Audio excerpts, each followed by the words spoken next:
I do have a few questions, and I think I'll ask after we finish the paper we're gonna do, like so we can finish the whole thing. Okay. Is that good with everyone? Anyone else got any questions?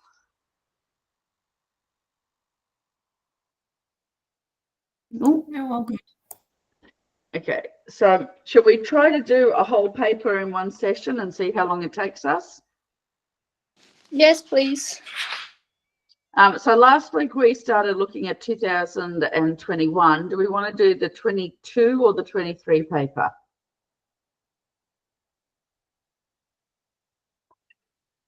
I'm not phased either one, I think.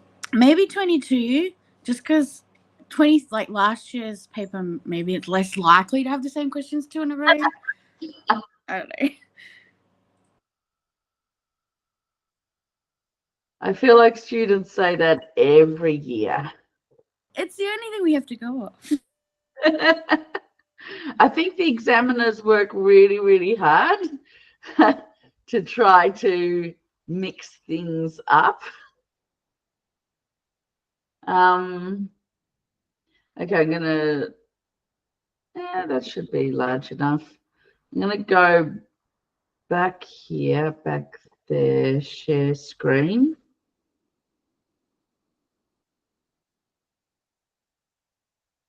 Oops, not that one. That one. Okay, so has everyone got the 2022 paper up? Yep. Okay, I'm sharing it to the screen also, but you might want to make notes. And I might have to let the cat out at some stage if she decides she really wants to go out. Or if she's going to create a problem. Pix, what are you doing? Okay, so starting with question 1. Name the 3 qualities that a material must possess to qualify as a gemstone. Name 1 quality which is most objectively important for jewellery.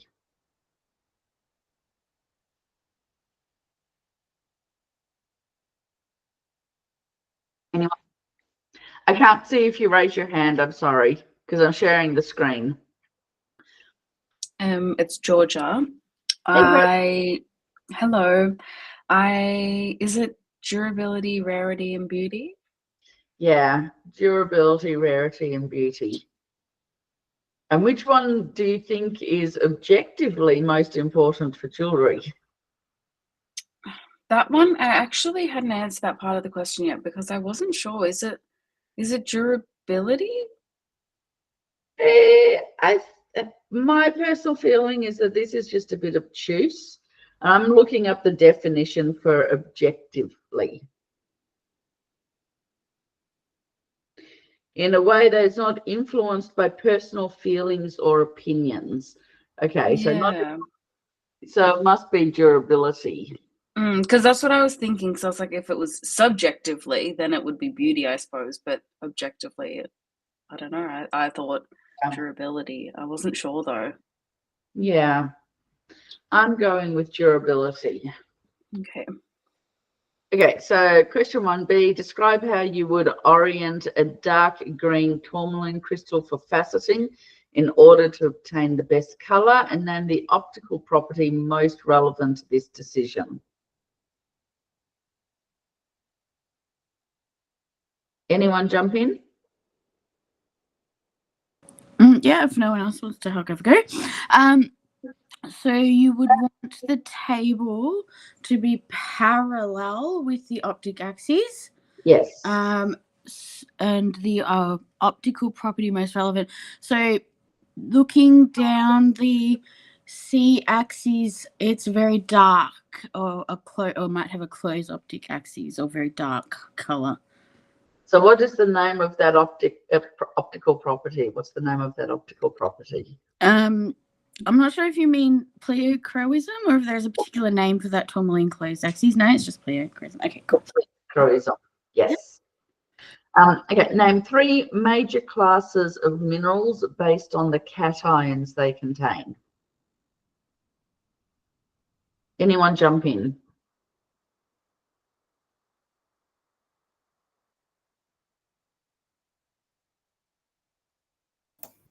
I'm not sure. I went with phosphates, silicates, and oxides. Perfect. Okay, great. Exactly what they were looking for. Okay, what is used as a weight measure in gemology?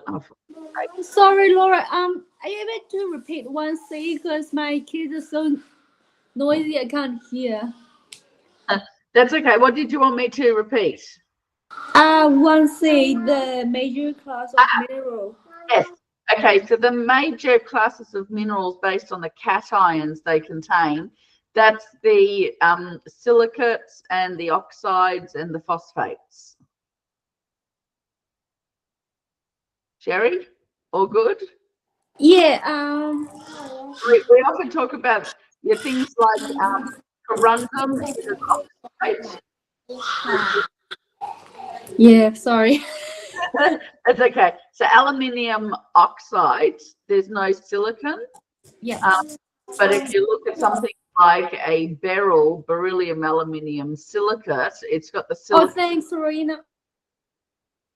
So that's how we kind of classify some of the minerals. That's one classification system. Generally, just a little bit of general information. Generally, if it's a silicate, it's a lot softer and it can't take as much heat. So we heat things like quartz and aquamarine to only a couple of 100 degrees, but something like corundum, that's an oxide, you can heat it up to a much higher temperature, up to 1800, 2000 degrees. Generally, oxides are a lot harder, and generally oxides tend to be a lot brighter stone as well, but that's a generalization. Because something like a garnet is also a silicate, and garnets can be very bright stones because that's related to the refractive index. So there are generalizations, but categorizing based on its chemistry gives us a little bit of a hint into the properties that that mineral will display. Okay, next question. What is used as a weight measure in gemology? Is it carat, or carat? And explain how this is related to grams. I'll have a go. Yeah. It's carat, as in C-A-R-A-T. Yep. And it's 0.2 of a gram. Perfect. Okay, describe polarization of ordinary light by transmission through a doubly refractive crystal.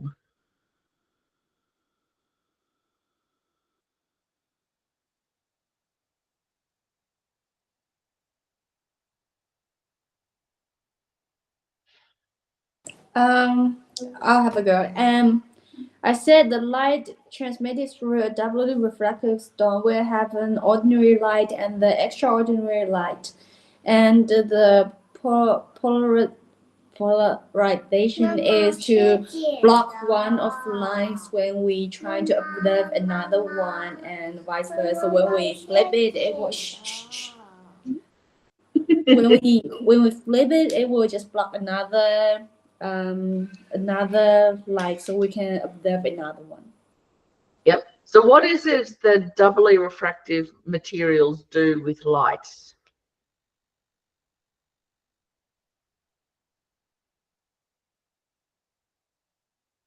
It splits it into two rays.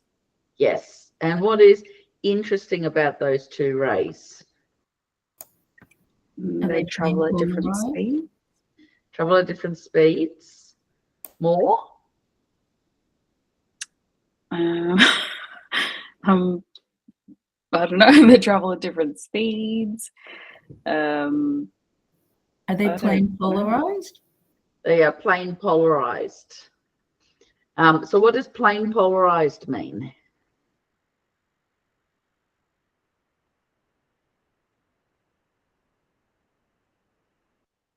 Anyone?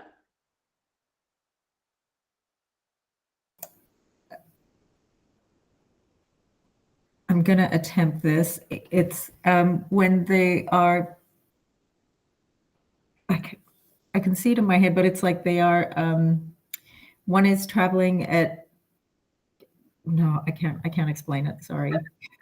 That's okay. So the polarization of light means that we take a ray of light that's vibrating with the vibration directions of the light source itself is happening in all possible orientations that's perpendicular to the direction of transmission. So we have a light beam that travels from east to west, and around that direction of travel, we have particles that are oscillating, and they can oscillate in any direction that is perpendicular to that direction of travel. When we polarize light, it confines that direction of vibration to one direction only.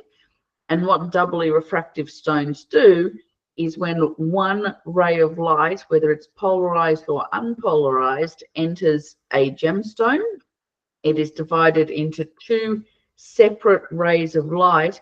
Each one of them are plane polarized, so they vibrate in one direction only, and the vibration directions are at 90 degrees to each other. And then those two different rays of light travel through the stone with a different speed and in a different direction through the stone. So describe the polarization of ordinary light by transmission. We've got someone who's joining. That's right. Hannah's here. So that one.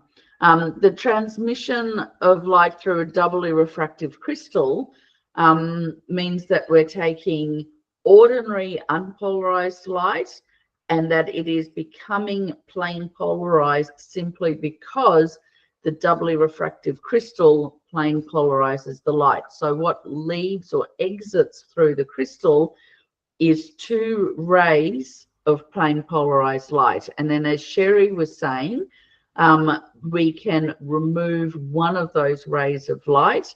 A little bit too much for this question because it's worth 1 mark, but they can actually make instruments using total internal reflection of light, where they take a crystal and they cut the crystal and orientate it a certain way so that one ray of light will travel through over the divide and the other ray of light gets reflected off that surface where the two crystals are connected. And that way we get polarized light exiting the crystal without using any other means. If we were to use a polarizing filter together with the crystal, it's the same as just using a polarizing filter to get that polarized light. But it's the property of doubly refractive stones that plane polarize light, which is the key to this question. So I would accept as an answer the doubly refractive stones plane polarize light, with each ray vibrating in a direction perpendicular to the other ray. Okay, next question. Rank the following styles of cutting diamonds in their chronological order of their appearance. The old brilliant cut, the brilliant cut, the table cut, and the rose cut.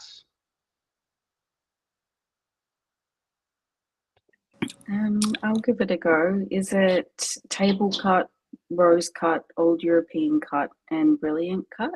Yep, that's the way that I would have gone. That was what my gut was saying. Anyway, everyone else agree? Yep. Yep. Okay, how many facets are on a standard round brilliant diamond, and describe them in detail? Okay, I can have a go. So there's 58. Yep.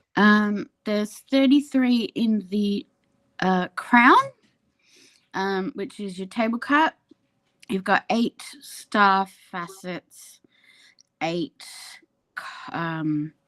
kite facets, 16 upper girdle or upper pavilion, I think it's and then you've got 16 facets that match that in the pavilion. Yep. So there's 25 all up in the pavilion. So I would actually It was 25 minus the 16, so then that would be 8 more Yep. coming up from the culet and then the culet. Yeah.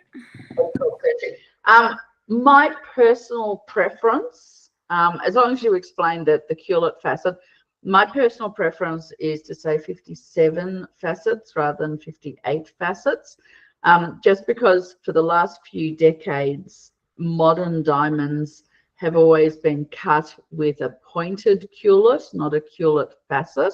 So it's the standard style today is 57, but there may be an additional facet making it 58 if the culet has a polished surface rather than a point. But both answers would be considered correct. Explain the difference between an imitation gem and a synthetic gem. I said like imitation gems only imitating the appearance of the more expensive gems, and the synthetic gems have the same chemical and physical properties as the natural stone. Yes. So for a synthetic gem material, it has to have identical physical and optical properties.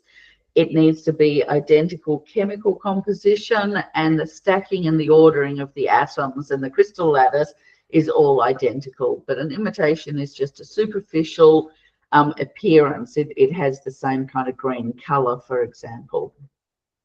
Oh, name the alternative name for fabulite used in the jewelry industry, and is it natural or synthetic? Is it strontium titanate synthetic? Yes, it is strontium titanate. Do you know why it's called fabulite? I assumed it was just a trade name they came up with. That they... Yeah, do you know why? Not really. Yeah. Fabulite or strontium titanate has such a large amount of dispersion. It's all rainbow colors. So they thought it was fabulous. So they called it fabulite. Oh my gosh. I actually thought of that, but I was as in a joke. Like, I didn't think it was real. Yeah, it looks so unreal because of the amount of dispersion in it. We don't very often see strontium titanate anymore. You kind of pick it up sometimes in some old jewelry and old collections. We do have a lot of pieces in a GAA, of course, but it's got a very, very unique appearance. Okay, describe the main characteristics of amorphous materials and give 2 examples of amorphous materials commonly used as gemstones.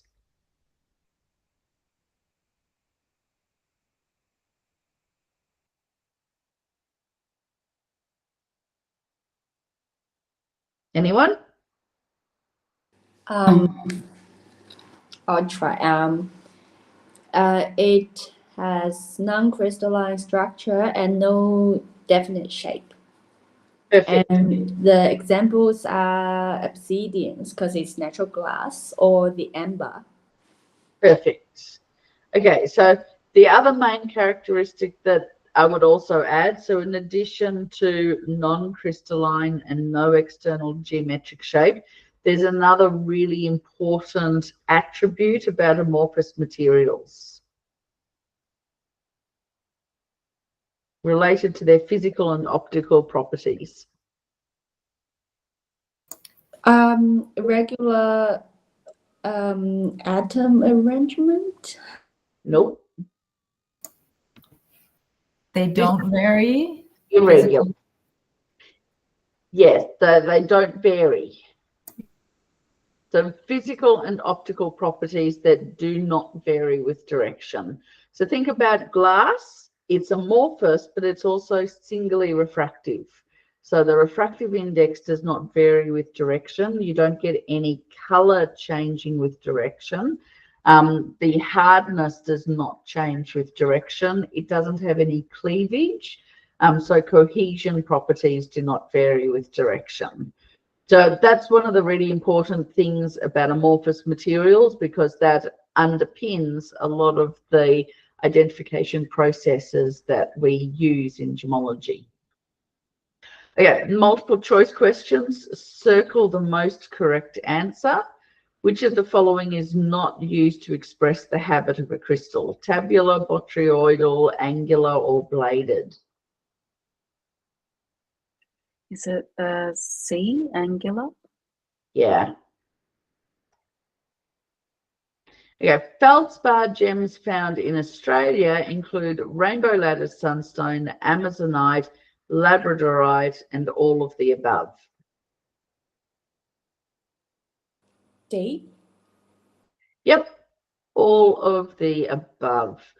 We get a lot of transparent color, transparent yellow labradorite in New South Wales.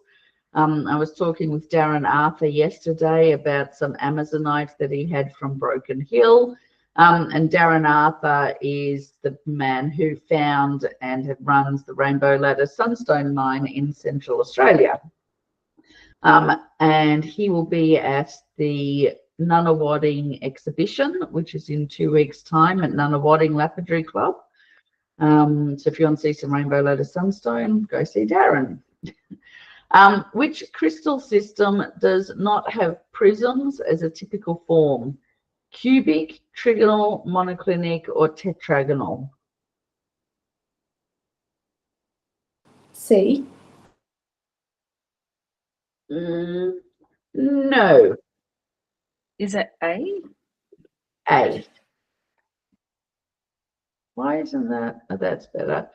Yeah, so a prism, can someone tell me what the definition of the prism form is?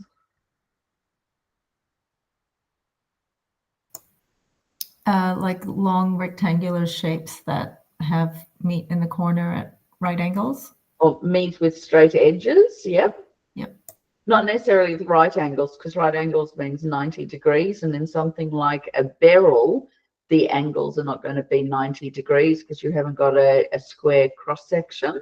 But it's a set of minimum 3 rectangular faces that meet at straight edges that are parallel to one of the axes, crystallographic axes. Usually we encounter them, they're parallel to the C crystallographic axes.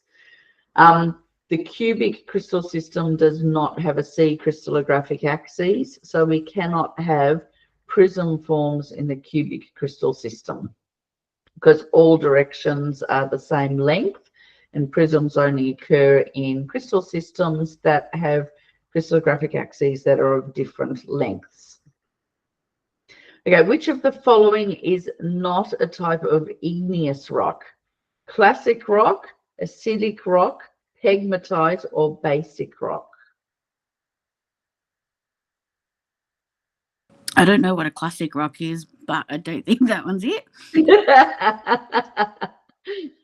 I'm going for that one. So acidic and basic refer to how much silica is present in the rock. A pegmatite is an intrusive igneous rock. So the odd one out there is classic. Little bit interesting because if they had gone clastic, that might have been a different type of rock again. But classic doesn't seem to fit any of the types that we've discussed. Which emerald is most likely to be inert under long wave UV? A. No. So Columbian emeralds tend to have a lot more chromium in them, and the chromium will fluoresce under long wave. But is that like iron? Sorry, Georgia. Is that iron in that as well? It can have iron in it as well, but Columbians should fluoresce. Okay. Is it C? Or is it D? Because I like second guess myself with the paste because I know it can fluoresce. Yeah, I think with this one, were we looking at these notes last week? We were talking about the fluorescence in paste last week, and I was saying, no, mine definitely fluoresce. But when we picked up the notes said that paste didn't fluoresce under long wave. So I feel like the answer that they are looking for is the paste. It does say most likely to be inert under long wave. The synthetic emerald is going to contain a huge amount of chromium, so that's going to be very, very bright red. The Colombian emeralds tend to be a distinct red, but a pale red, but it's definitely a red glow. The Zambian emeralds will still have chromium in them, so they could still fluoresce under long wave. The one that's got the variable chemistry, though, the paste doesn't usually have the chromium in it to, cause the fluorescence to happen.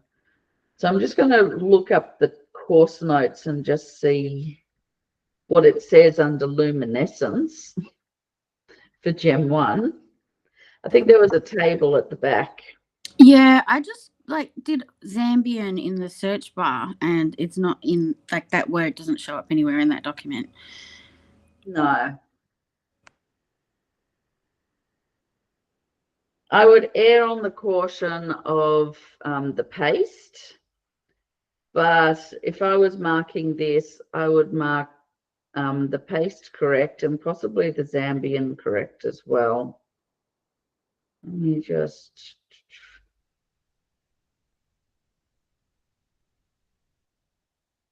Did anyone look up the Practical Gemology Handbook to see what was included in the Practical Gemology Handbook? I have it here, and it says emerald, natural or synthetic, and it has under both shortwave and long wave that it could fluoresce red or green, but it doesn't specify whether it's Colombian or Zambian.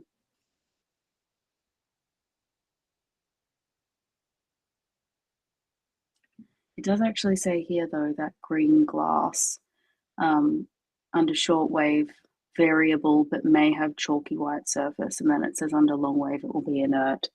Yeah, that's what we were looking up last week, but all of the photos that I have of the green glass that are in my collection are all fluorescent under long wave.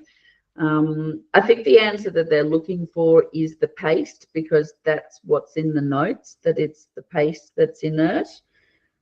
Just out of interest, I'm also looking up the course notes for beryl in second year, and it also doesn't have anything in there about the fluorescence. Under emerald fluorescence, it just says sometimes green under short... Oh, no, just wait.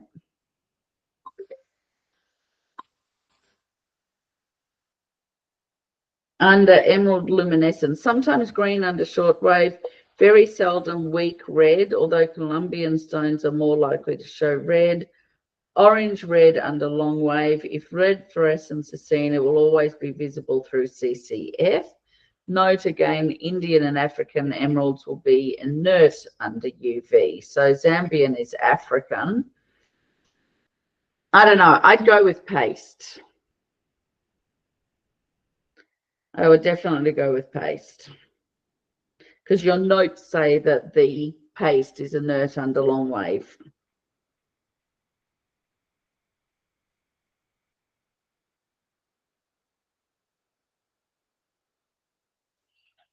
Okay, a diamond cutter's aim is to maximize brilliance, dispersion and scintillation, symmetry, facets and polish, grain, direction and cleavage, carat, clarity and color.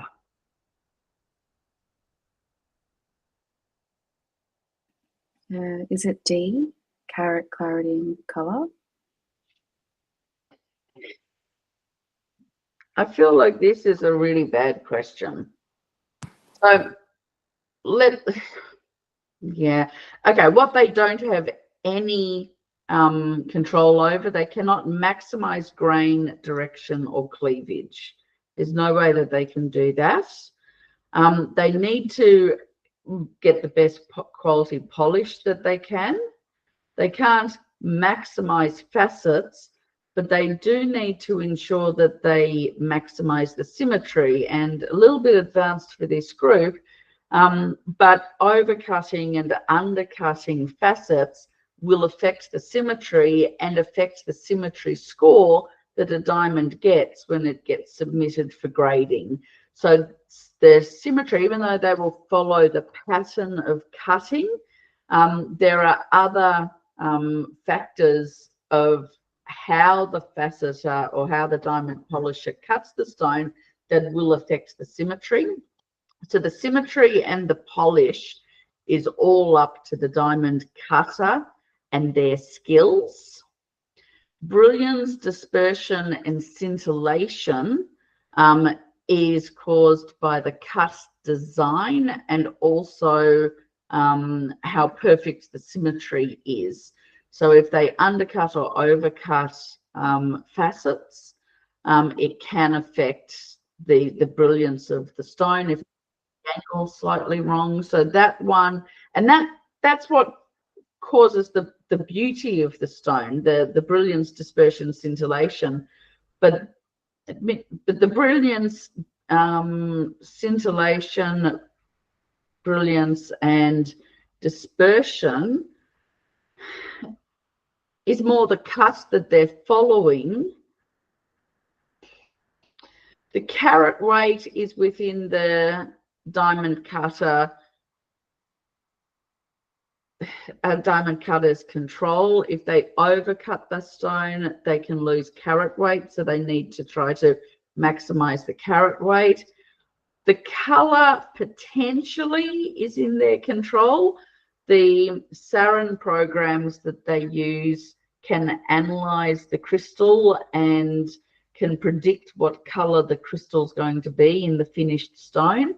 And sometimes, instead of cutting one stone, if they look at cutting 2 or more stones, they could end up with different colors within the crystal. But I feel like that's a very technical thing that is more predicted with the computer program, that once the stone's being cut, I don't think the diamond cutter has any control over the color.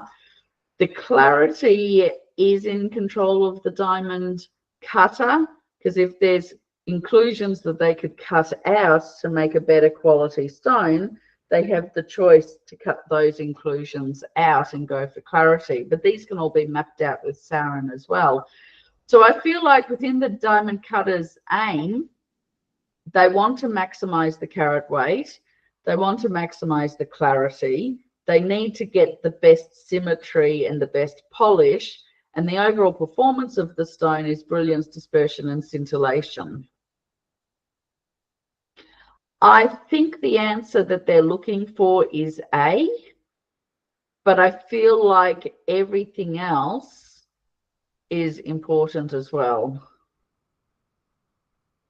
So if I was marking that stone, I'd give you a mark for anything that you did other than C.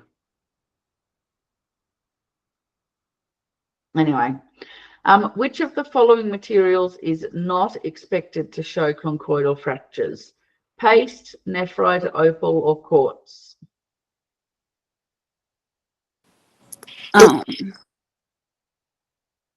Sorry? Is it nephrite? Yes.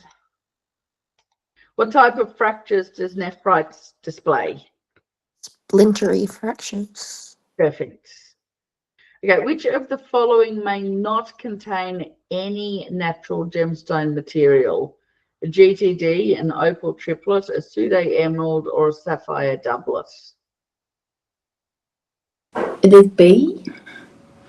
I was going to say Sude emerald. I think the material is like synthetic spinel. Yes. Please. So the Sude emerald is a synthetic spinel with a green glue or a coloured glue cement along the girdle plane. So the opal triplet, traditionally done from natural opals, although they can also be made from synthetic opals. The GTD has the almandine garnet in the crown, and the sapphire doublet also has natural sapphire in the crown and synthetic sapphire in the pavilion. Which pair of inclusions may both contain liquid? Spiky cavities and lamellar twin planes, rain and zircon halos, fingerprints and negative crystals, and centipedes and lily pads. Which pair of inclusions are fluid based? Oh, sorry. So your spiky cavities. Oh, hang on. Which pair of inclusions may both indicate fingerprints and negative crystals? Perfect. Okay, which of the following pairs of gemstones will not be readily separated with a dichroscope? Ruby and garnet, emerald and demantoid garnet, blue sapphire and tanzanite, and red diamond and red spinel. Is it D? Because they're both singly refractive stones. Yes.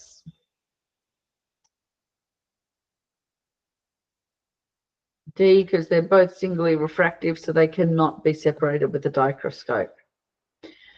Which natural gemstone has curved solid inclusions? What the hell is that? A curved solid inclusion. Is that C? Oh, yeah. Yeah, I had C as well because the horse tails. It must be, maybe? yeah. Yeah, okay. Radiating horsetail fibers. So I was going curved, thinking any anhedral crystal is curved and solid. So almandine garnet can have rounded crystal inclusions. Emerald can have rounded crystal inclusions. Demantoid can have rounded crystal inclusions. And sapphire can have rounded crystal inclusions. But it's, yes, the horsetail curved fibers, radiating fibers. Which form of chemical bonding mechanism is the strongest? Ionic, van der Waals, metallic, or covalent? I'm going to guess covalent because I'm not actually sure what metallic bonding is. Isn't it ionic though? No, it's not ionic. So the ionic bonding, we've got one atom has an excess of electrons and it loses an electron to another atom that wants that electron. And then you have two atoms with a very weak magnetic charge, and they are positive and a negative, and they attract each other like a magnet sticking to a fridge.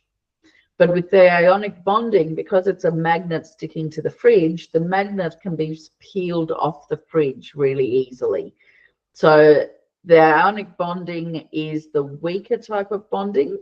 The covalent bonding, because two atoms share an electron, their valence shells overlap so that the electron can zoom around the orbit of both atoms. And because the valence shells overlap, it takes a lot more energy to break those atoms apart because they're closer entwined.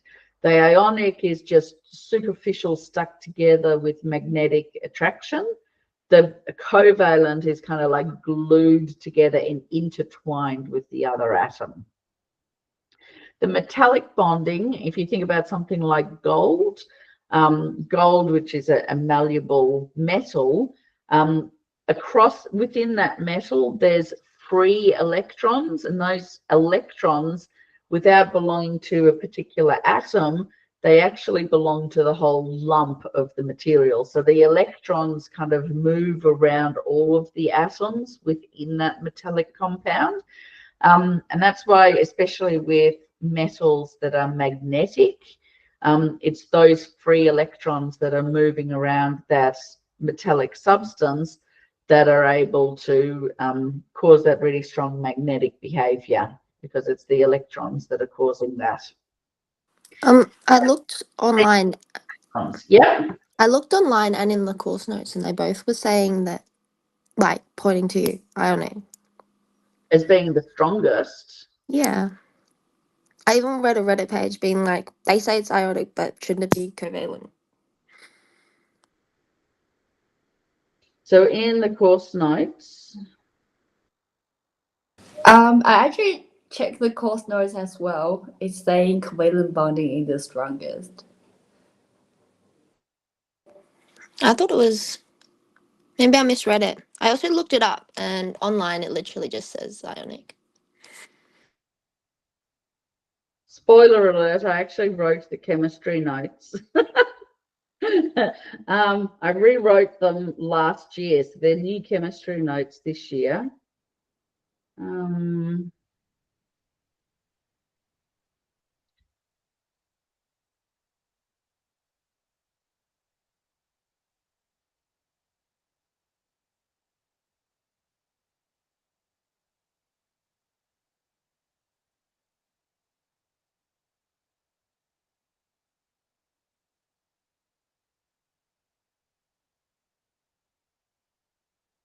So under ionic, it says atoms are held together strongly by the electrostatic forces of attraction. But under covalent, it says covalent bonds are extremely strong, requiring a large amount of energy to break them. It's the covalent bonding that is stronger. But maybe the notes might, because they both say stronger, though the ionic say strongly attracted, and the covalent says extremely strongly. So maybe that needs to be pointed out a little bit clearer. Okay, which pair of gemstones shares similar patterns in its spectra? Blue zircon and blue sapphire, ruby and red spinel, diamond and cubic zirconia, and almandine garnet and eugrandite garnet. Similar patterns in its spectra. Is it the ruby and red spinel? Yes. So what is it about the ruby and red spinel where that causes the pattern to be similar? They're both colored by chromium. Yes. So they both have absorption features in the red end of the spectrum, close to 700. And broad absorption of the violet and absorption through the green. Which of the following is not strongly doubly refractive? Beryl, zircon, peridot, or calcite?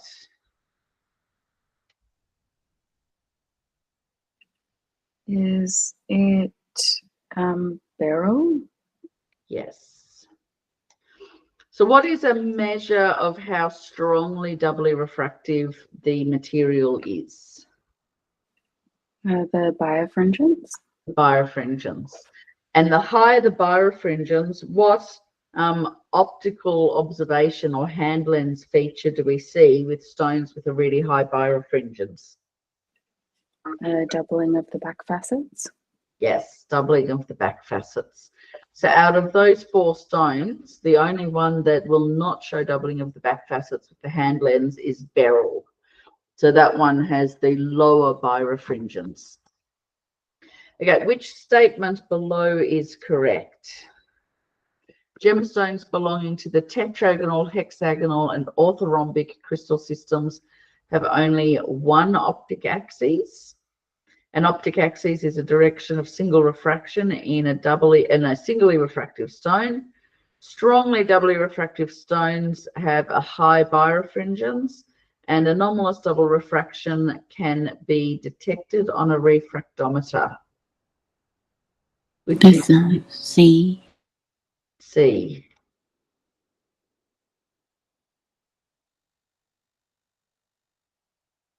Okay, the wavelength of sodium light is? It's D. D, 589.3. Okay, two basic faceting styles are round cut and square cut, cabochon and engraving, brilliant cut and emerald cut, or intaglio and cameo. It's C. It's C.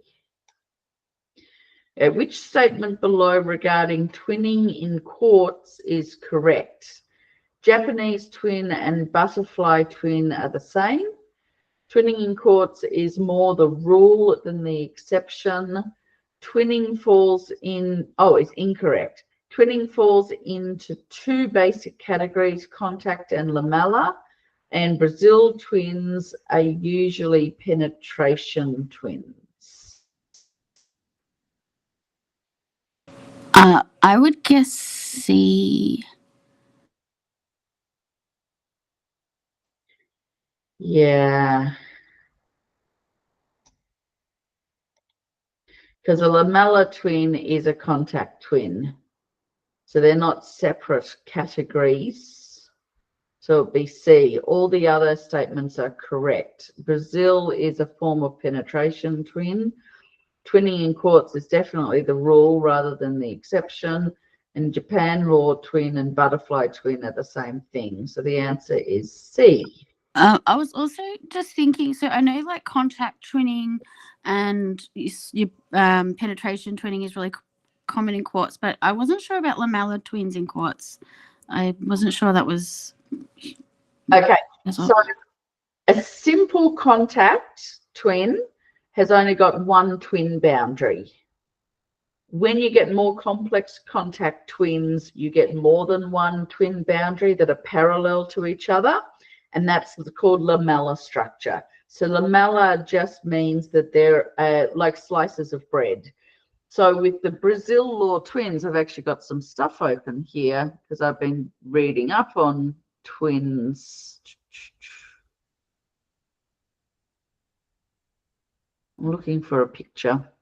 So hoping this one would give me the better picture, but maybe not. Let's go to this one.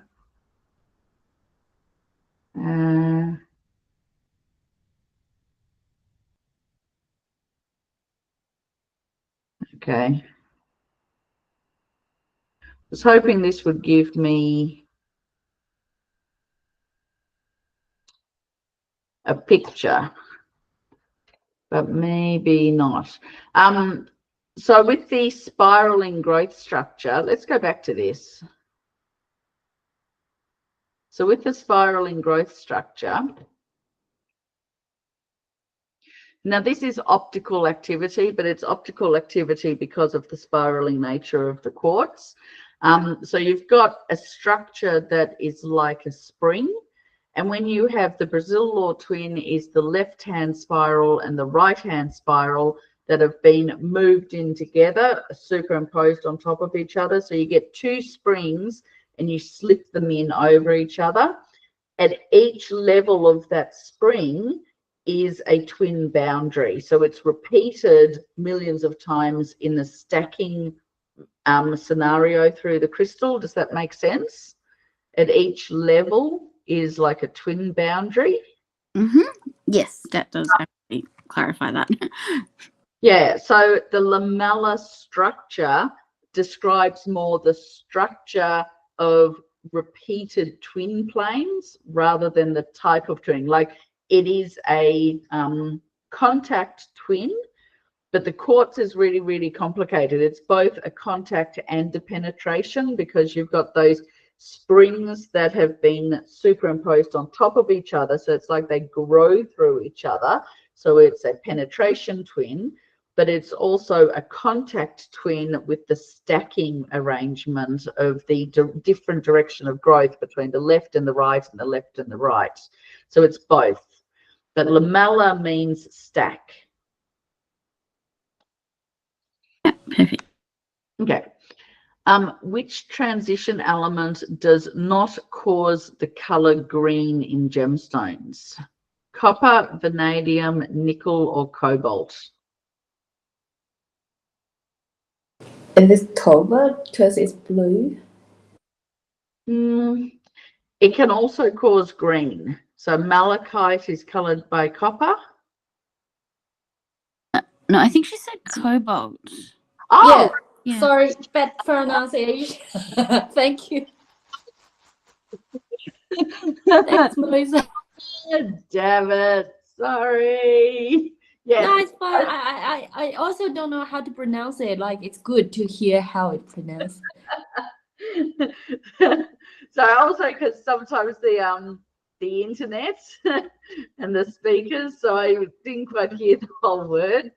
Yeah, yes, cobalt.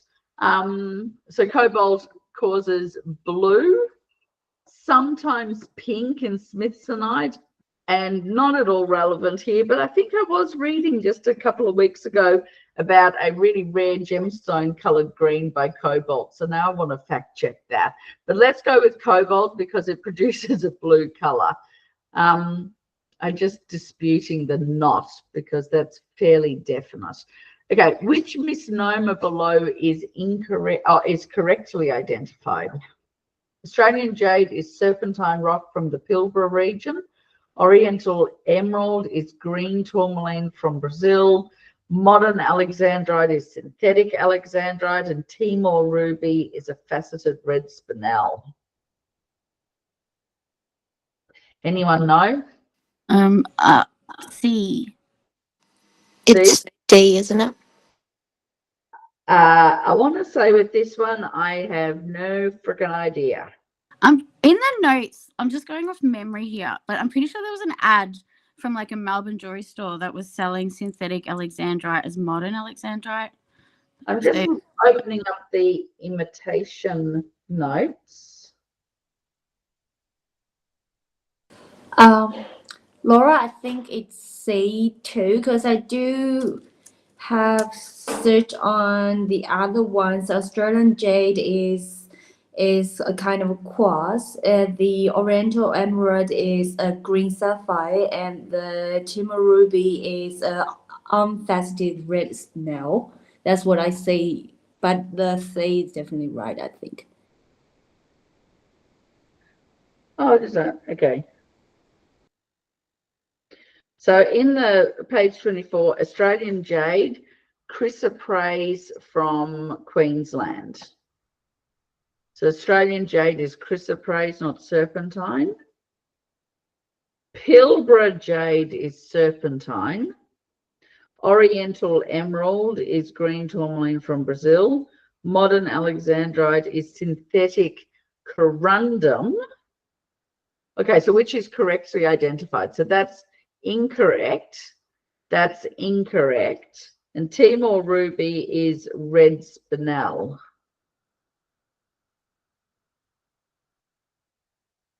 So that one is correct. And Oriental emerald is green tourmaline from Brazil. So there are two there that are correct according to our notes.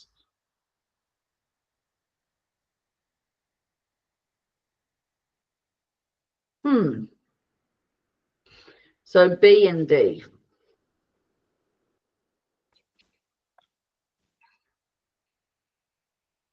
Okay, question 2. There are 2 distinct types of spectroscope. Name these 2 types and explain how they differ in terms of their construction.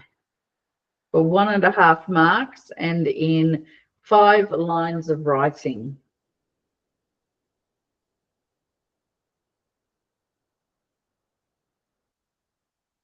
Someone want to have a go? Yep. Go for it. Alright, is prism spectroscope and the diffraction grating spectroscope.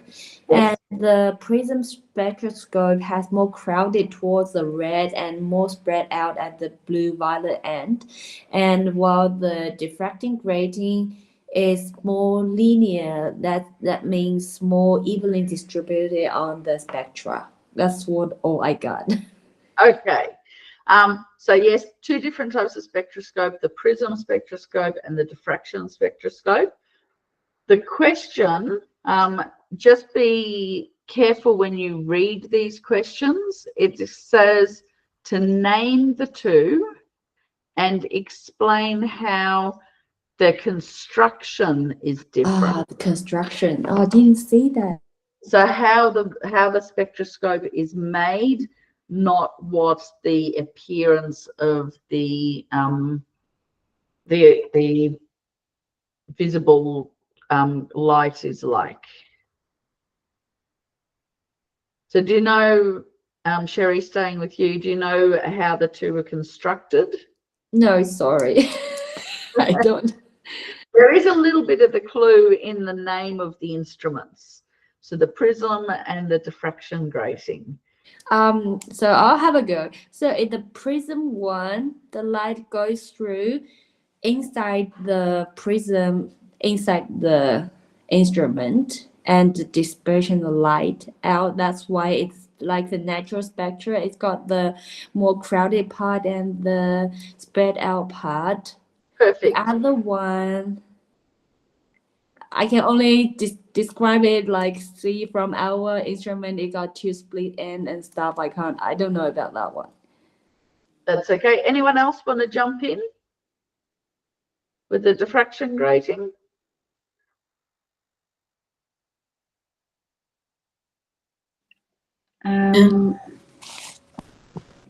You go, Melissa. Oh, thanks. It's just a finely, so it's either plastic, glass, or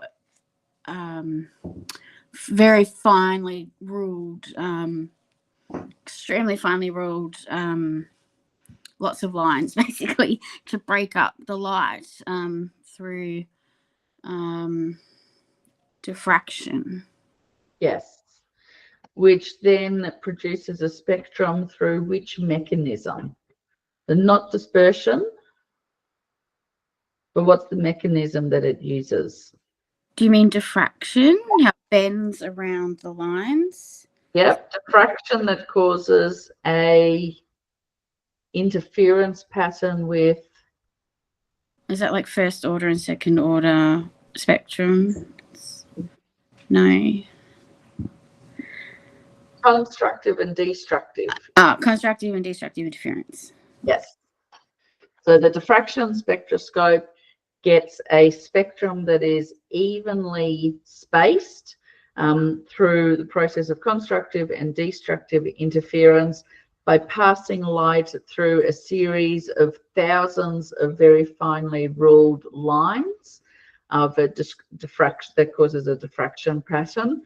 And the prism spectroscope has a train of 3 or 5 prisms that are glass prisms that disperse the light and even out the passage of the light so that it displays the visible spectrum on the instrument, but it ends up more cramped towards the red and more expanded in the blue. Okay, next question. You have a ruby colored by chromium and expect to see a chromium doublet.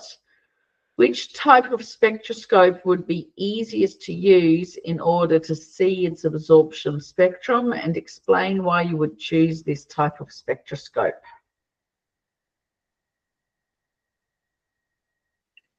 I'll go. Yep. The diffraction grating, because you're looking up the red end of the spectrum, and if you use the prism, it would be more condensed, so it would be easier to see if you were to use the diffraction grating. Perfect, yes. Oh, we have to draw something. Draw and label a gemological dichroscope. Explain how it works and how it can be used to separate isotropic, uniaxial and biaxial stones from each other. So let's not draw it, let's just explain how it works.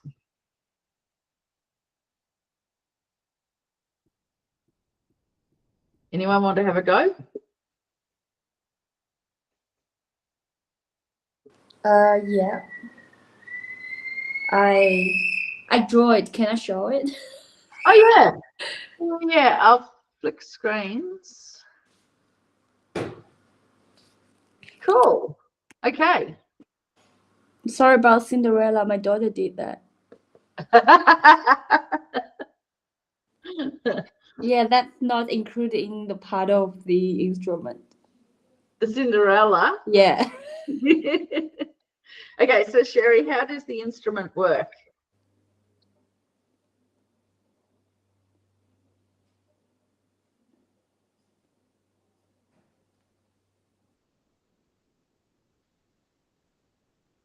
Sherry? Yeah. How does the instrument work? I think it's when the we observe the storm from the viewing hole, the lights come through the stone and into the instrument, and it just refracts from the glass prism, and it just reflects twice and go into the eyepiece. I know how the light goes, like in this way, but like I don't know how to explain that in words. So you said the glass eyepiece? Oh, it's not the glass eyepiece. It's the inside the prism. It consists of the glass prism, and it says the Rhomb of Iceland Spa. The Iceland Spa. That's the key to this question. So what is Iceland Spa? I don't know. Yeah, I don't know. Okay. Anyone else want to jump in and say what Iceland Spa is? Isn't it calcite? Calcite. So using calcite, how might calcite be able to assist us with looking at pleochroism?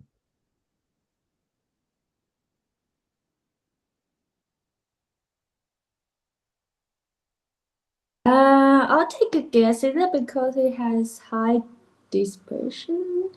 No. Not dispersion.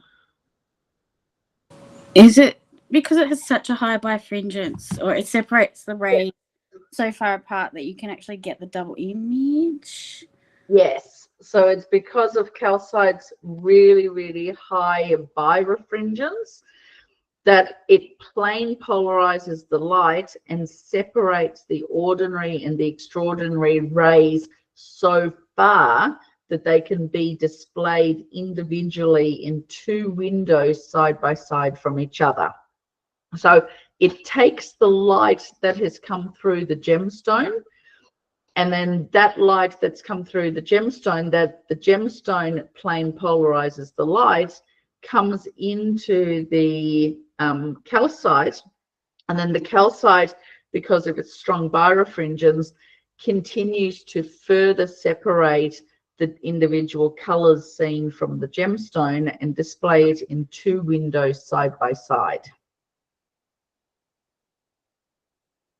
So it works because of calcite's very, very high birefringence. So how do we use the diproscope to separate isotropic, uniaxial, and biaxial gemstones from each other? If it's monochroic, it's singly refractive. If it's dichroic, it's uniaxial. And if it's trichroic, it shows biaxial, although not everything behaves the way it should. So it's not definitive. Yes. What if you've got a colorless gemstone? It might not show any pleochrism at all. Yeah.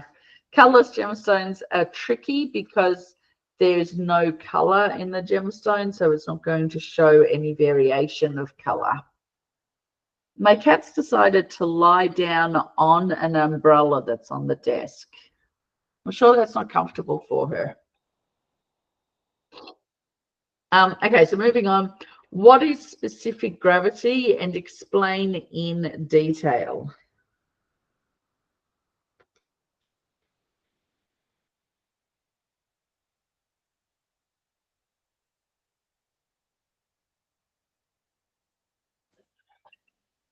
Anyone? I can have a go. Specific gravity measures the density of an object. It can be measured as the weight of the object in air divided by the difference between the weight of the object in air and the weight of the object in water. Yeah. Right? Yes. Looking for a little bit more information. So a ratio compared to the weight of water. So 1 specific gravity equals 1 kilo of water at 4 degrees Celsius. Yes. So the word I was wanting to see there was ratio. So the ratio of the volume of an item compared to the weight of an equal volume of water. And it is related to density, but it's a ratio. What are the limitations in using the specific gravity balance?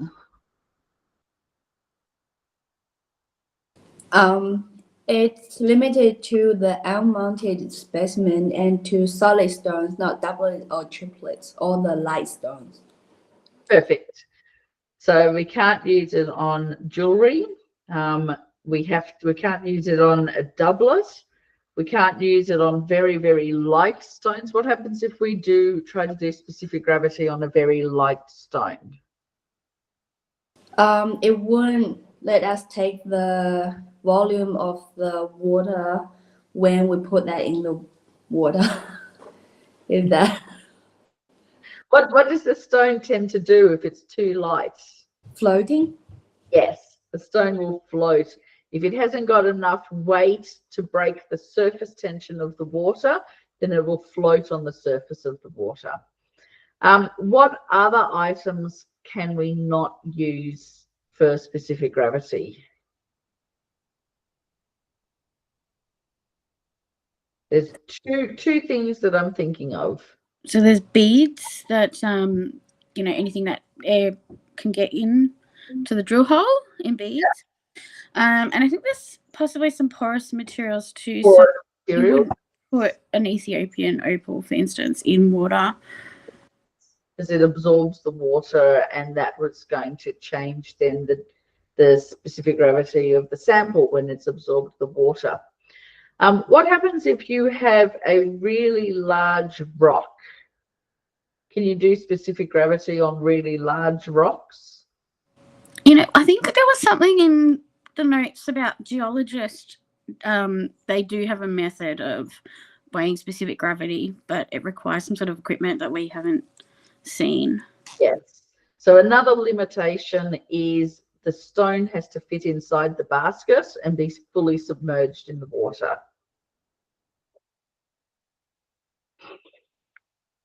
And I think with the geologists, they can sometimes like tie it up with a rope and using cranes or other equipment, you know, different equipment, suspend stuff in water, but not in the same type of electrical balance that we have in the lab.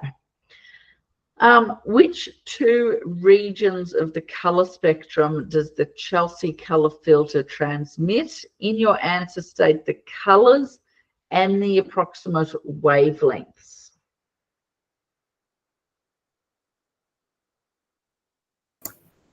I can try that. Is it deep red and yellow green? So deep red is 690 and yellow green is 570. Perfect, yes. Is it possible to see blue through the Chelsea color filter? Explain why or why not. Can I continue? Yes. That no, because the Chelsea color filter only allows the wavelengths of the red and yellow green to pass through. Yes. Perfect. What is the purpose of the polarizing filter on the refractometer?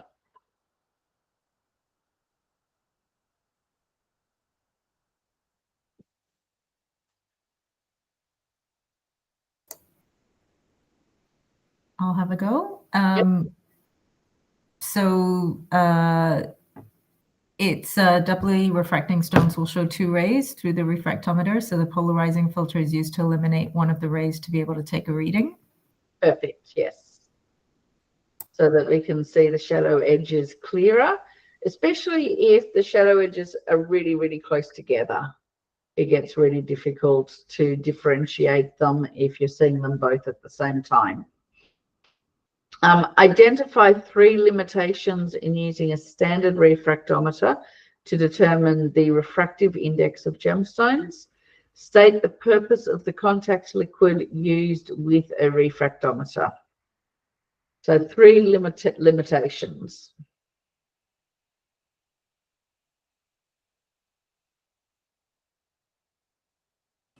Okay, sure, I'll go. So one limitation might be if it's a rough or a crystal face, you wouldn't be able to do that one. Yep, so need polished surface. Yep, solid. Sometimes if it's set in jewelry where the claw makes optic contact with the glass, you can't test that one. Yep. There may be some stones that would be damaged by the contact fluid. And also it only goes to 1.81, so you couldn't test anything with a refractive index higher than 1.81. Perfect. Yeah.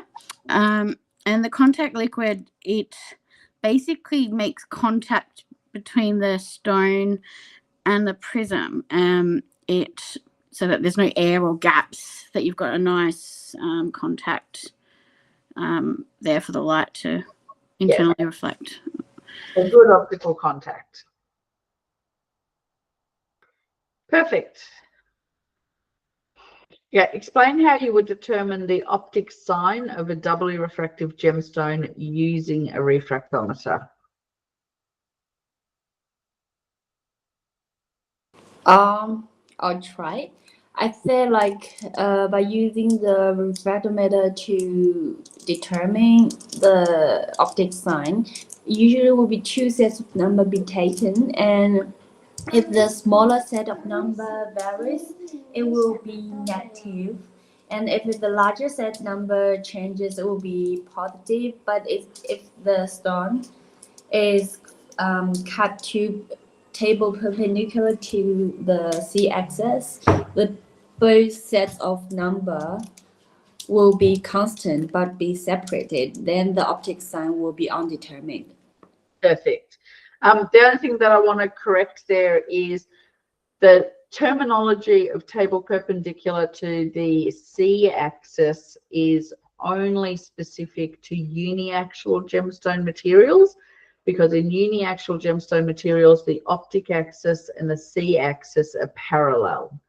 But in biaxial gemstone materials, the optic axis is as an angle to the z-axis. So more correct would be when the table is perpendicular to the optic axes, there will be no movement in the shadow edges, but they're separated by the full birefringence. Okay, yeah. Just a small technicality, but it's the optic axis that's more important with the refractometer. So hence, like when we put the stone like on a polariscope, if you're looking down the optic axes, you see the interference colors. And if you see the interference colors on the polariscope, if you test the same facet on the refractometer, if it's uniaxial, then you'll get those 2 readings that don't move. And if it's biaxial, it does something a little bit more complicated, but can still be identified as biaxial. Discuss the differences between dark field illumination and bright field illumination when viewing inclusions in gems through the microscope.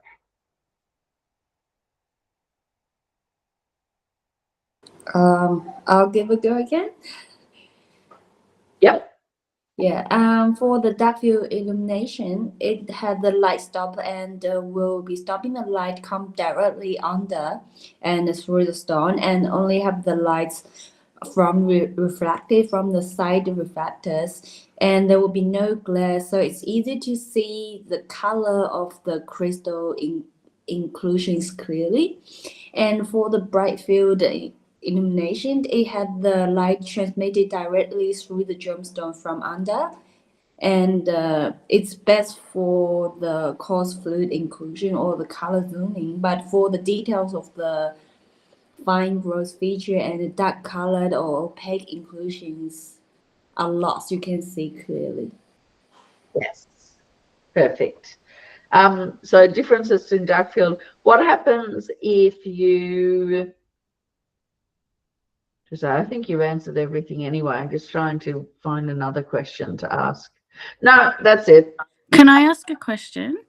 What exactly is coarse fluid inclusions? Like, is that to do with the, like two-phase inclusions? But the word coarse, like, what does that actually mean? Okay, so when we were going right back to the beginning with, like, let's see if I can get, there's a diagram that's in like Richard Hughes.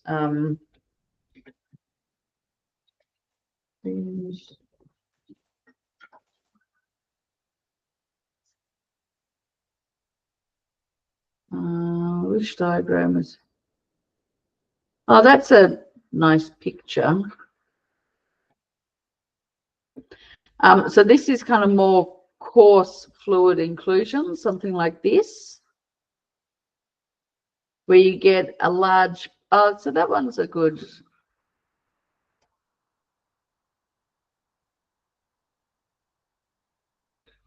Oh, that's the diagram that I was wanting, this one here.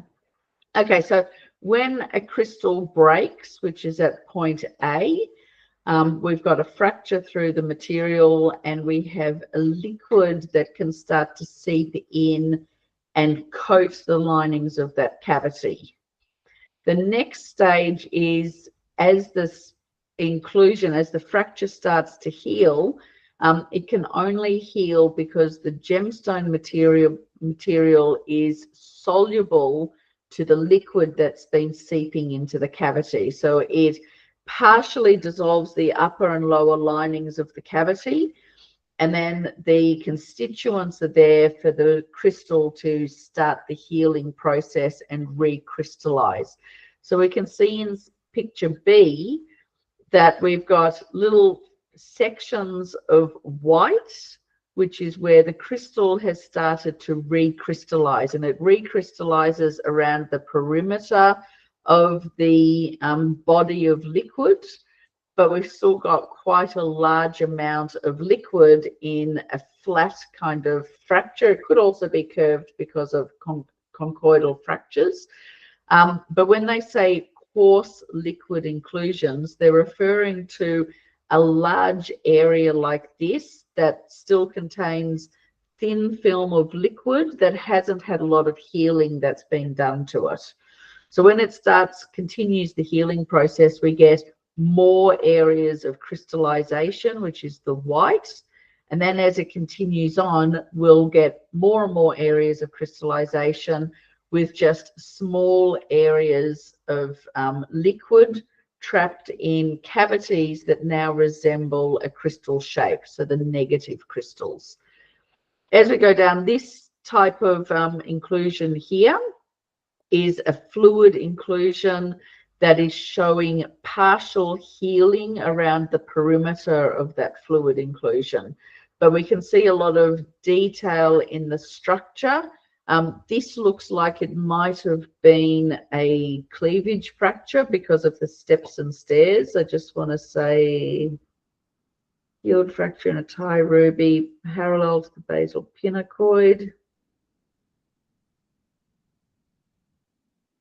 Fingerprints are repeated twinning striations.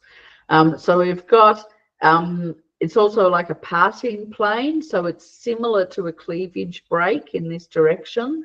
So we can see the structure of the fracture before it started to reheal.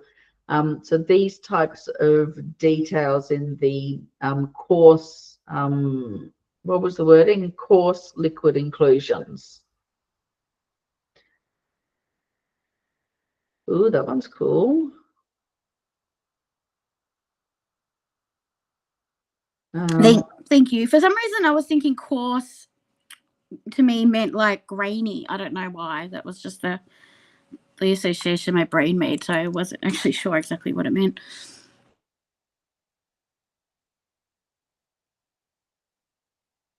Yeah.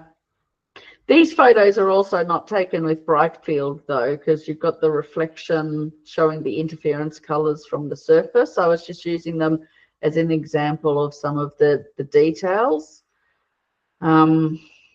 Yeah, so some of the details that you might also want to see are if there's any other gas bubbles and things trapped with that liquid, or that's Yeah.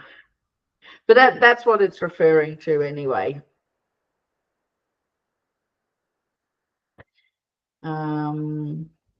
Okay. So question 3, define polymorphism and give an example.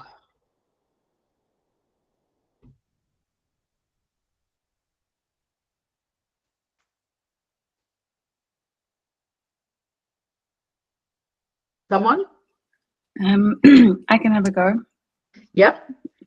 So the ability of minerals to have the same chemical composition but crystallize in different crystal systems. Perfect. And the example that I would give is diamond and graphite. Perfect. Yes. So diamond, what's it comprised of? What's the chemical composition?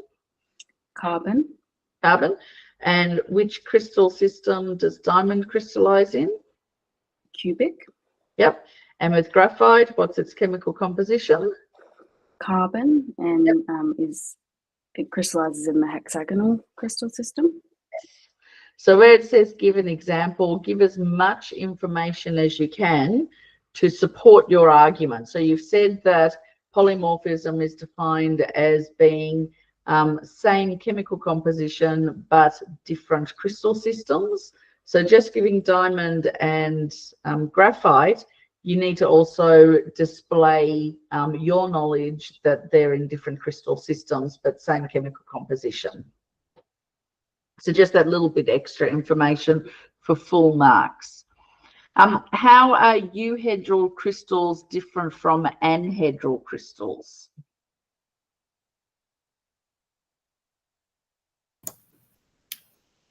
I can have a go at that. So euhedral crystals are perfectly formed with regular and symmetrical external form. Yep. Anhedral are poorly formed and don't show any symmetrical external form. So there are no crystal faces left on it. Perfect. Euhedral, subhedral, and anhedral crystals of the same mineral always share one external geometric relationship. Name and describe this relationship.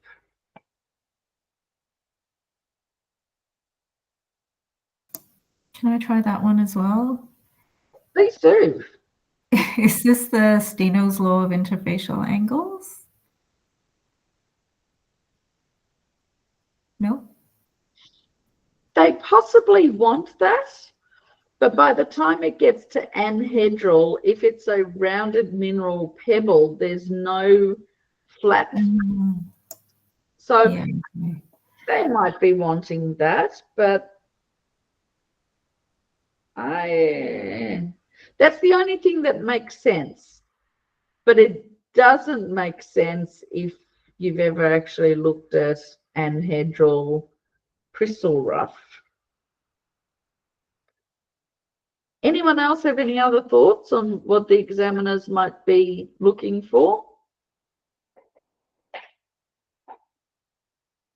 Yeah, I agreed with Rowena. I thought it would be the same, the Steno's law. Yeah, it's that word geometric, which kind of really kind of narrows it right down. I can't think of anything else that would be geometric externally. Yeah.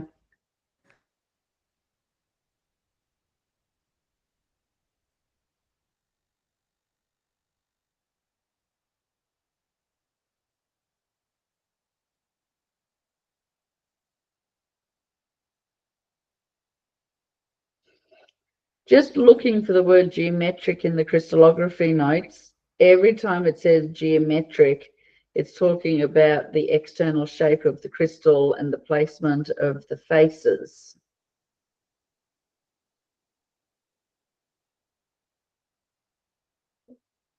Okay, so I think it's wanting Steno's law, but I would dispute that anhedral crystals ever display that external geometric relationship. Subhedral, yes. Anhedral, no. But name and describe Steno's law.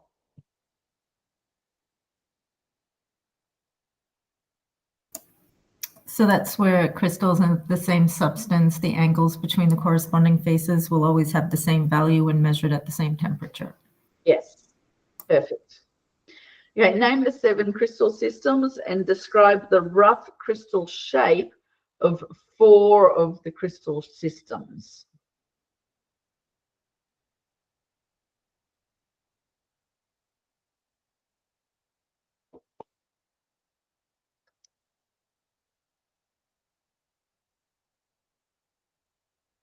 Yeah, I'll try. It's cubic system, hexagonal system, tetragonal system, trigonal system, rhombohedral system, monoclinic system, and triclinic system. And I described the cubic system in the cube and the hexagonal system sometimes in a tabula, and the tetragonal sometimes in a tetratoon, and the trigonal system, especially the corundum, sorry about that, will be in a ductus or a tabular tube. That's what I did. Okay, perfect. Otherwise, we could have also said rough crystal shape. We could have also said, and sorry if you did say some of this, so like the tetragonal crystal system, you can describe it as a tetragonal prism with a square cross section. The hexagonal crystal system we can describe as a hexagonal prism with a hexagonal cross section. The trigonal actually has the same rough crystal shape of the hexagonal prism with hexagonal cross section. And the orthorhombic crystal system we can also describe as being lozenge shape, prismatic with a lozenge shape cross section. So just rough crystal shapes. But also, yeah, dog tooth and things like that are really good describers of what a crystal would look like as well. Okay, define crystal form and describe the dome forms and specifically in which crystal system domes are found.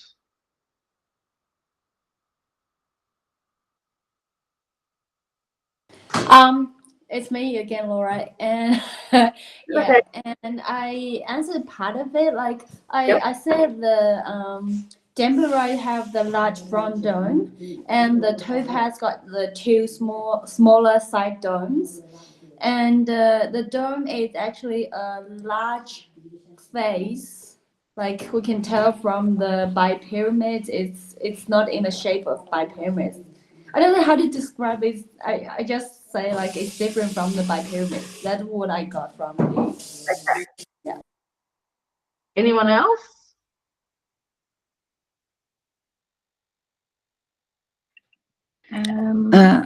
A form would be, so for instance, the predominant, I guess the predominant habit. Oh no, that's habit. It's not form. So the form would be the different faces, whether that's prismatic, rhombohedral, bipyramid, trapezohedron, etc. Yep. So Yeah. define crystal form. So how would we define the concept of a form?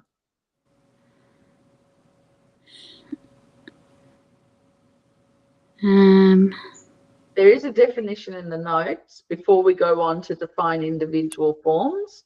We say that a form in crystallography describes all similar faces that are related to each other geometrically. Okay. Yeah. All face. Yeah. Okay. I will.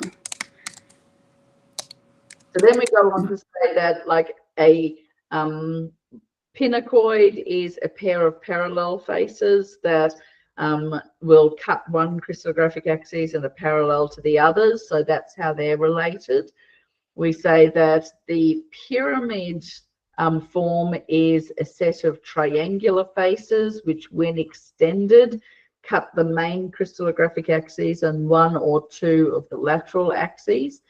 And we say that the prism form is a set of 3 or more rectangular faces that meet at straight edges and that are parallel to one of the crystallographic axes and cut 1 or 2 of the other crystallographic axes. So the prism is usually parallel to the main crystallographic axis, but it doesn't need to be. So the horizontal prism is the same as any other prism, but instead of being parallel to the C crystallographic axes, it's parallel to one of the lateral axes. And again, we have a set of 3 or more rectangular faces. So the form that we usually describe as a dome is actually a prism face. And which crystal system? Someone said that, Sherry said the name of an example of a gemstone, Damburite. So which crystal system does Damburite crystallize in? Is that trigonal? No. Oh, tetragonal. Is it orthorhombic? Orthorhombic. So Damburite and topaz are very similar looking crystals. One of the main separating features is the size of that horizontal prism face. So Sherry said in Damburite, they're very, very large triangular faces, very overpronounced. And usually Damburite also has very heavy, deep striations, whereas topaz will still have striations. Both of them are parallel to the C crystallographic axes, but the topaz is much finer striations to the Damburite. Laura, what is a brachydome? I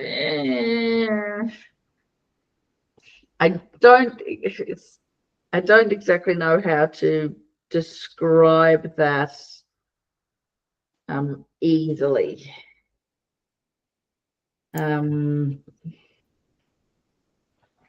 That's okay.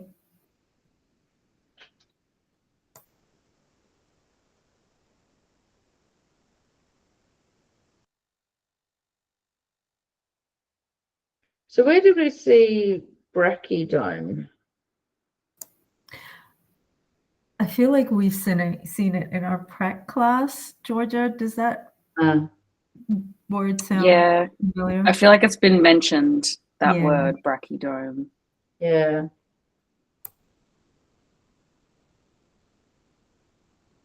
I don't know. That's okay. If we don't need to know it for the exam, that's fine. Let's move on. Yeah, no, you don't need to know that for the exam.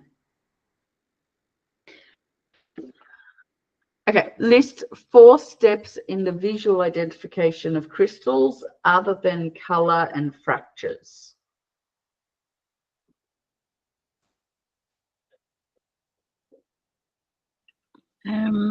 Could you say form, habit, if it's singly refractive or doubly refractive on the polariscope, and UV? Yeah. Do we usually use polariscope and UV in the lab for crystals? I don't know now. I'm second guessing myself. I don't know. So 4 steps in the visual identification: forms and habit, yes. So we need to identify the forms that are present. We need to identify the habit. What about the cross-section of the crystal? We talk about things like a lozenge-shaped cross-section or a square cross-section or a hexagonal cross-section. And what about the crystal system, identifying the crystal system? So the crystal system follows from identifying the forms and the habits. Could you say surface features as well, like the boat-shaped etch marks and things like that? Yeah. Okay. And would you also say something about the luster? Yes. You could say something about the luster. It's specifically wanting to exclude color and fractures. So you could say the luster. I feel like polariscope and ultraviolet light are secondary supporting tests, but not done on every single crystal when we're in the lab.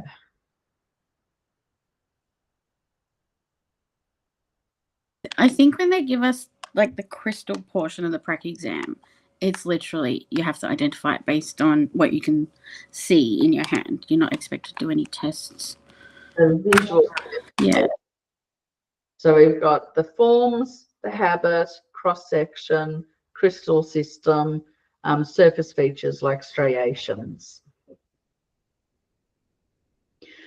Explain the difference between twinned crystals and parallel growth.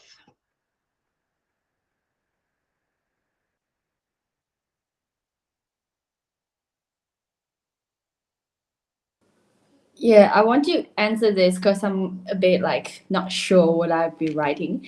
I said like the twin crystals got the common sharing plane, while the parallel growths doesn't necessarily need to touch together. Is that right? Not really. So where some of the confusion arises is when you have crystal clusters. So you get a mineral, an example of a mineral specimen, and you have two crystals that appear to share a boundary between them. But what we want to know is it a twin or is it parallel growth? So both specimens may look similar. Twinned crystals, though, have a relationship, an angular relationship with the symmetry between the crystallographic axes of the individual crystals. And it's usually a rotation. So it could be as simple as a 180-degree rotation in a simple lamellar contact twin structure, but you've got that regular relationship, that regular rotation that is controlled by the crystals. So only certain directions of growth are permitted, whereas parallel growths may simply share an external boundary. So they happen to grow side by side with each other, like two apples growing on a tree, and they grow close together and they both make marks on the surface of the apple because they've grown close together. So that's parallel growth. They can be perfectly parallel, or they could be at an angle and forming a mineral cluster, but it's random direction if they're at an angle. It's not an actual geometric relationship between the crystal lattices, and they don't share any points along the crystal lattice that they both have in common. So the difference between a twin crystal is that they share points on the crystal lattice that they have in common, and that there is a rotational relationship between the crystallographic axes. Parallel growth, no relationship with the crystallographic axes. Okay, state the chemical composition of quartz in words or symbols and describe the unique internal structure and the unique conoscope interference figures of quartz.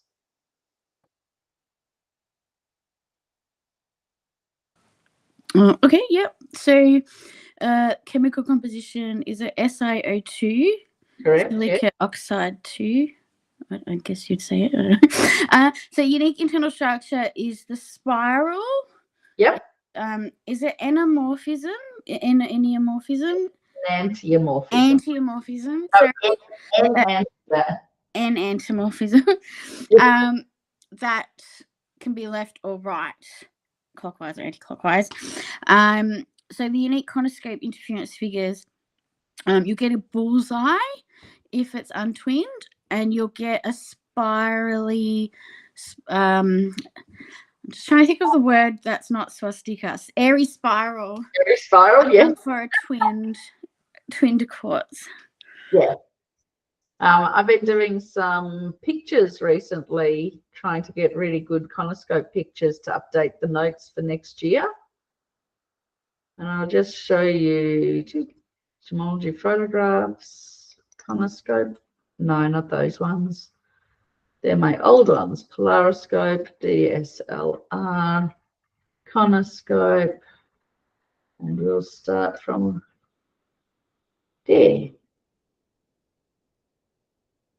These are some of the pictures that I've been taking that I want to put into the notes for next year. So they're examples of the bullseye.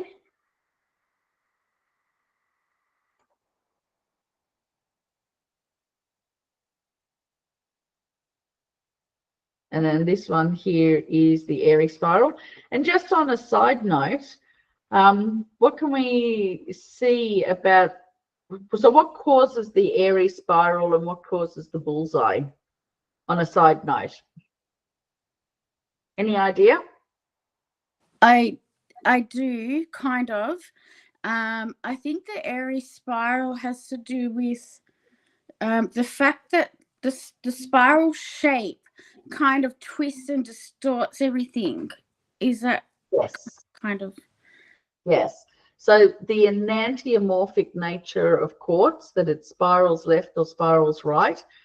What quartz actually does with that spiraling growth is that it also rotates the plane of polarization, which is what that photo was that I showed you guys earlier. Where was it?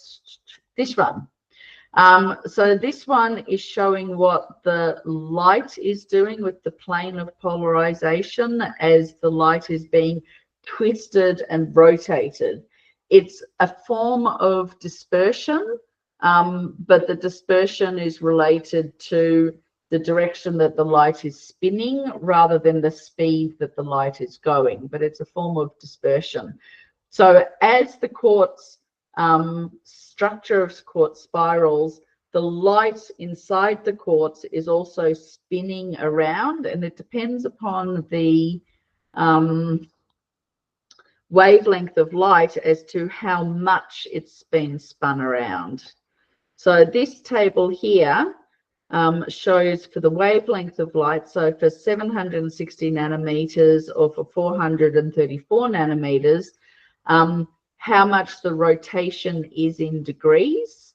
And the thicker the quartz sample is, so the larger the quartz crystal, the more rotation, because it continues to rotate. So this table is showing that for a 1 mil thick piece of quartz, red light of 670 nanometers will rotate 16 degrees. But by the time it gets to a 53 millimeter or 2-inch thick piece of quartz, it's rotated 876 degrees. So it's spun around almost twice. But for blue light in the 53 mil, it's 2,593 degrees. So divide that by 375. It's almost spun 10 times the blue light. So it's kind of like a rotary machine. It just kind of spins everything around like the dryer on your washing machine. So because all of the light is spinning around, it's that rotation that's causing the bullseye effect, because the center of the interference figure rotates. But in materials that have Brazil law twins, so the left and the right hand twin, you get a little bit of confusion between those layers. So you don't get the airy, you don't get the bullseye, but instead you get an airy spiral because there's still some distortion of the isogars. But with the airy spiral, what's really interesting here is the direction that it's rotating. So this one, the arms are rotating to the left. This one, the arms are rotating to the left. This one, the arms are rotating to the right. So here we can see a little bit of the evidence of left and right hand rotation, even though this is in an amethyst with Brazil law twinning. Different layers within the structure will be rotated either left or right, depending upon the particular orientation of the the material where we're testing it. And sometimes with the quartz, you can move the conoscope over the surface of the quartz and it will change from left to right in different patches. If you flipped that and looked at the optic axis from the other end, would that rotate that from left to right? It should be the same rotation in both directions of the crystal, just flipping the crystal 180 degrees. Unless you move to a different section of the crystal, it will still be a either left or right-handed spiral. The quartz is kind of really fascinating. Oh, and this is the Brazil Law twinning Brewster fringes, seen in a piece of amethyst in 3 directions. These stones, by the way, these are all the stones that are in the conoscope set. Apart from that one, this one's my stone. So it's a piece of amethyst with the Brazil Law twinning. Oh, and that's a biaxial interference figure. Anyway, so back to the exam paper. Okay, so describe the unique internal structure. So it's got a spiraling growth, referred to as an enantiomorphism, and the unique conoscope interference figures. So you get a bullseye with quartz unless it has Brazil Law twinning, and then you get that airy spiral. Any other questions? Yes, Laura, sorry. Could you just remind me, with the bullseye, when do you get the hollow center versus the brushes that go through?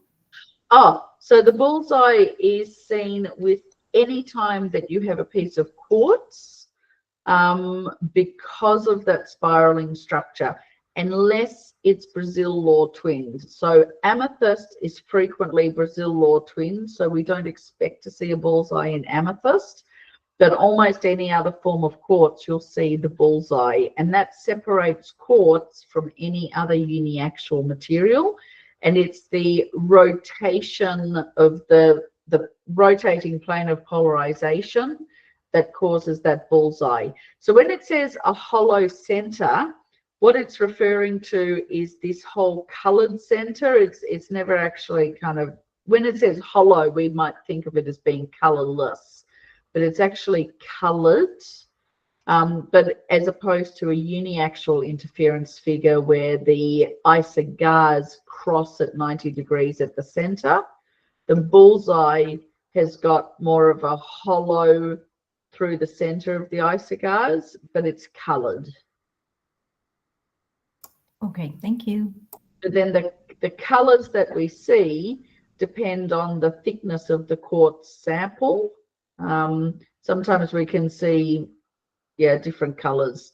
This one here is orange and pink, whereas the previous one was kind of like blue and pink. This one's more of a red color. This one's, I think it's more supposed to be green, but my camera didn't necessarily pick it up as green. It's showing it as blue. But the color that's seen in the center is related to the thickness of the material, and because it's a form of dispersion, it's how much the light has been rotated through the thickness of the material that gives the different colors on the bullseye. Okay, so question 3, label the crystal forms on the following diagram of a quartz crystal.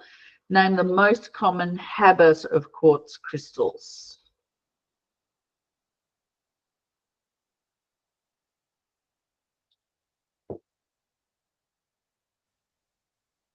Someone?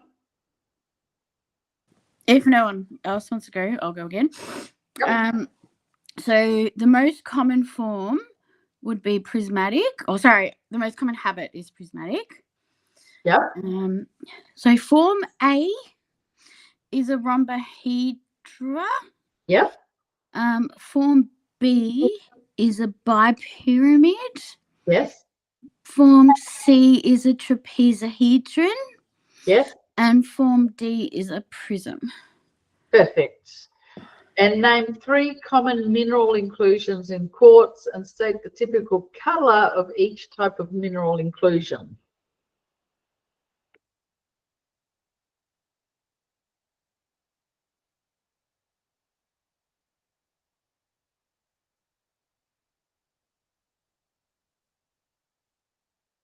Anyone? I feel like you can literally name any crystal. Sorry, where we at? Sorry, I just get by myself. Jay? Yeah, Name I'll have a go about that one. I did a bit. And I got these three. I got the rutile, which is the fine hair like golden or golden red crystal.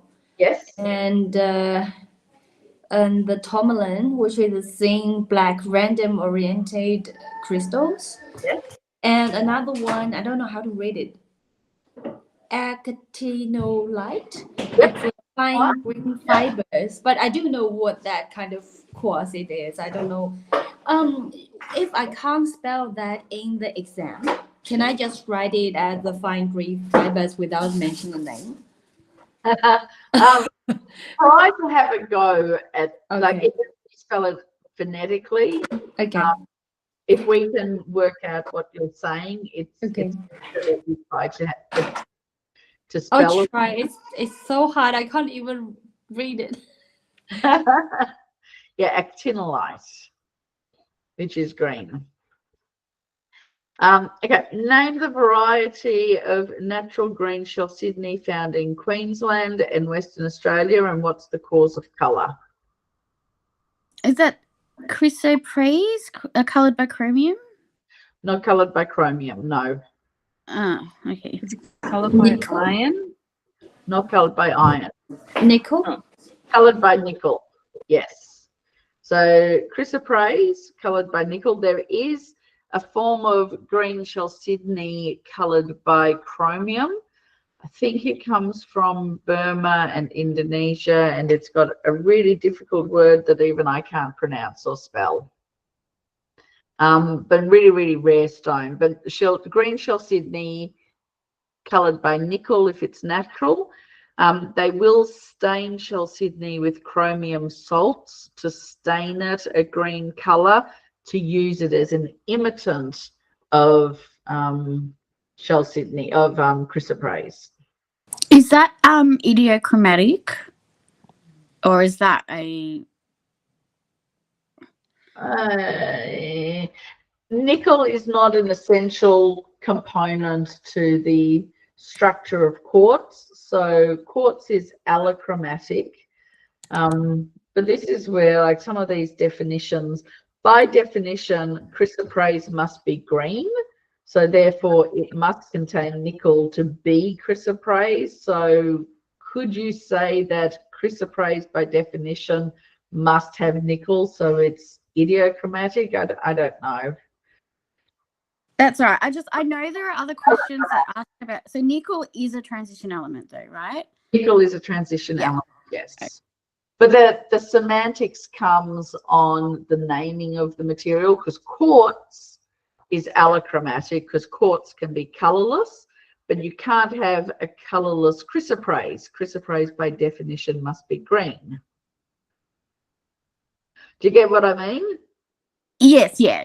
I just remember there was questions about colors, and nickel came up in some other questions, and I was like, can't really remember much about nickel. So there we go.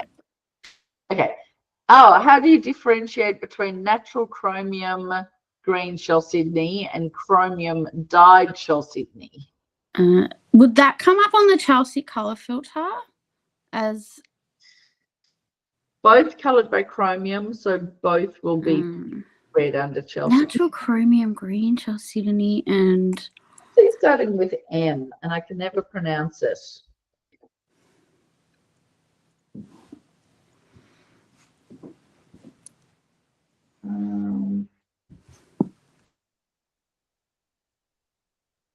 So how else would we differentiate? If something is dyed, what do we usually look for? is it the staining in like fractures? Yes, the staining in the fractures. Laura, I also got like most Danish chalcedony has very intense color, which is not really characteristics of nature. Yes. Yes, exactly. So usually when the material has been treated, it's a bit, oh, that's it, meteorolite. So the name of the naturally chrome green material is taurolite or meteorolite.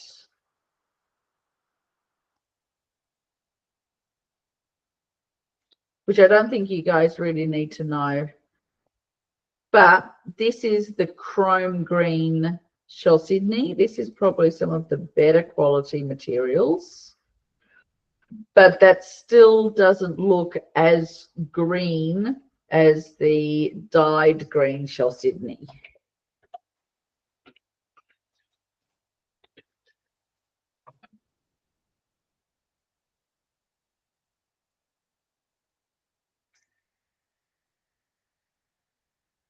So this type of material here is what we usually see when it's dyed. It's very even in color. It's very glossy, very translucent. It's very bright. The taurolite doesn't seem to get that same brightness, although the really good material will still be kind of even in color. But the taurolite is incredibly rare material. See this cab here on the right hand side, $162 US, and it's 30 carats, but it doesn't look like this kind of ethereal bright green material that's been dyed.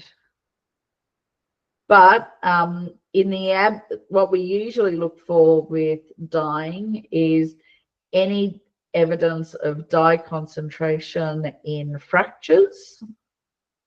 Unfortunately, with things like chalcedony, most of the material that makes it to the market is very, very clean and doesn't have any fractures in it. Because it's so cheap, they will cut out any of those inclusions. So we get material that's very clean.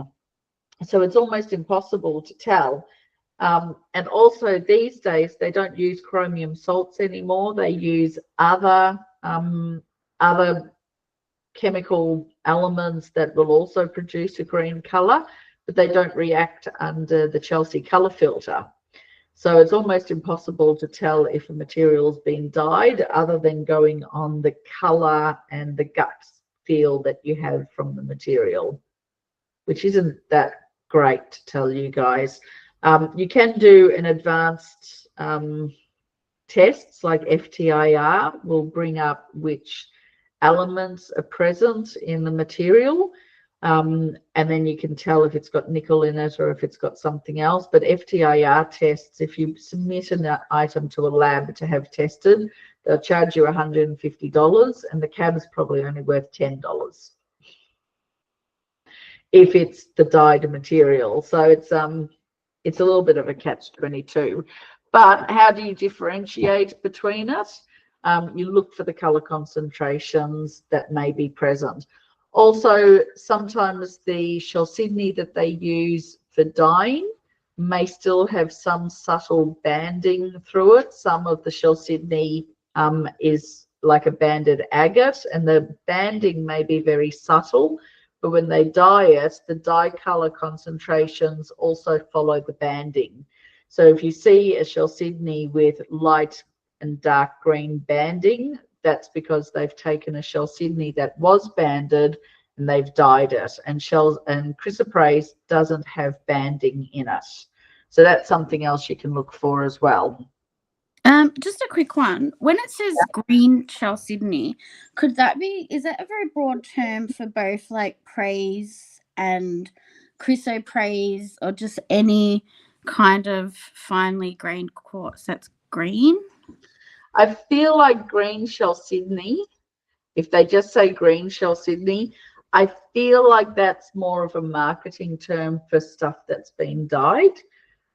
Just from some of the suppliers that I know that have handled this material, when they go, yeah, it's green chalcedony, and you go, is it color treated? They go, of course it's color treated. Michael Obler, our state president, he had a factory, Oblo Jewelry. He's retired and he's closed down the factory. But I've been hanging out at his place occasionally, going through his old stock of stones, because he's like, anything that is appropriate that I want to use for Gemo, he's been giving me stuff. So he has Green Shell Sydney, Green Shell Sydney from the 80s and 90s. He marketed it as Green Shell Sydney. He sells it as Green Shell Sydney. It was all dyed Shell Sydney. So I feel like Green Shell Sydney is a little bit of a catchphrase for the treated material, whereas if it's chrysoprase, it's usually sold as chrysoprase and it has a higher market, it's a higher dollar value in the market. But that's more of a, subtleties. It's not something that you can really rely on, but I just feel that if they say Green Shell Sydney, then it's a treated material. But ask the question. What is a pseudomorph? And give a quartz example and describe it.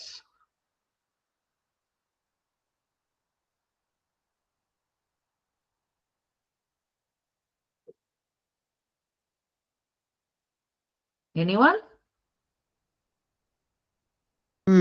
Sorry, I was trying to give other people a chance, but I feel like no one else is going to jump in. I'll jump in. So a pseudomorph could be, in relation to quartz, it's taken the form of an object that has been turned into quartz. So, for instance, this asbestos fibers in tiger's eye, it's turned into quartz. So the quartz now has the form of the asbestos fibers. Or if you've got like agated seashells or something where the quartz has taken on the shape of the seashell. Yes. Perfect. So yeah. I have a quick question. I was watching something the other day and it was saying that tiger's eye is not a pseudomorph, and it was proven like 20 years ago or something because it's like a crack. I don't know, you probably know more about it than what I do, but this was just from a short video I watched. So after that, I was like, oh no, is that not a correct answer anymore? I know what research paper they're referring to. I collect articles and I collect books. So if anyone's like looking at my computer screen, this is my little research folder that I put stuff into. Quartz articles, synthetic rose rock, agate and shell Sydney. No, just tiger's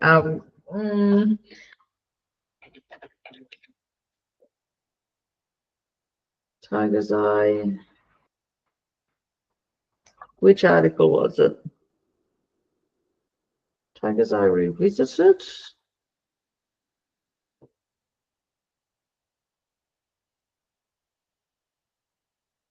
So basically it says that the fibers are still, the actinolite fibers are still there.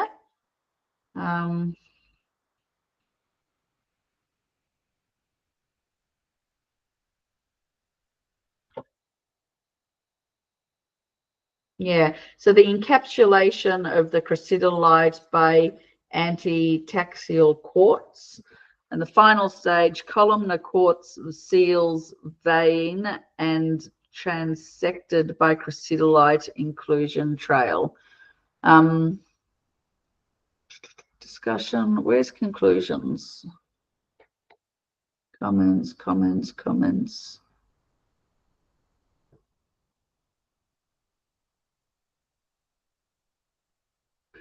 So structure was consistent by formation by a discontinuous crack seal mechanism, which had first been proposed by Ramsay to account for anisotropic growth textures. So although the work was published about 10 years ago, it is yet to be incorporated in some gemological teaching materials. I've read the material on it. We haven't incorporated it into the notes in Victoria yet. But my understanding is that it is not a pseudomorph as we teach it. So is using tiger's eye as a pseudomorph accepted or not? We go off what is in the notes. So geology. So whether it's correct or incorrect, the examiners will only draw information from the notes and solutions from the notes. So if our notes say that it's a pseudomorph and they want an example of a pseudomorph, then you will be marked correct for using tiger's eye. But tiger's eye is not a true pseudomorph. So this is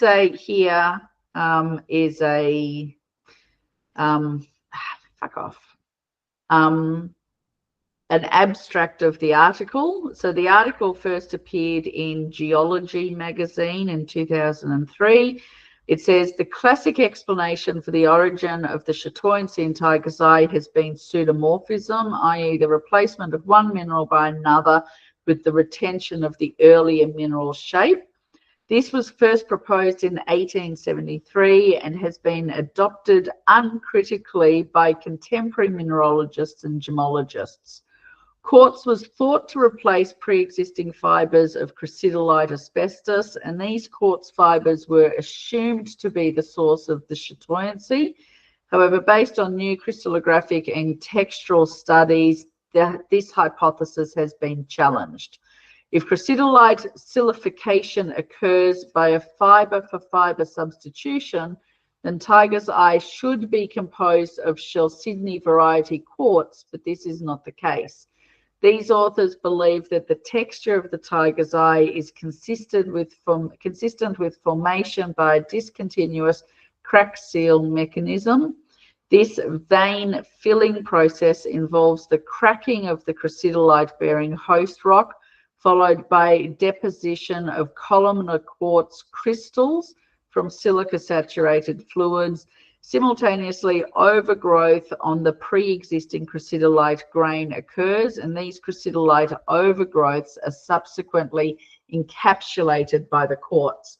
So what it's saying is that the crucidolite needles that were thought to have been completely replaced by quartz haven't been replaced by quartz. They're still there, but they've been coated in quartz. The quartz has grown around the crucidolite fibers. It has been long known in the lapidary circles, even going back beyond 10 years, that the tiger's eye, the fibers in the tiger's eye are very, very dangerous to health to inhale in. So when you're cutting something like tiger's eye, you have to be really, really careful of those fibers. You need to always keep the material very wet and very cold, because if the material dries out, those fibers become airborne and then you can breathe them in and they can make you very sick. So asbestos leads to very severe form of cancer, but it takes quite a few decades for that to manifest.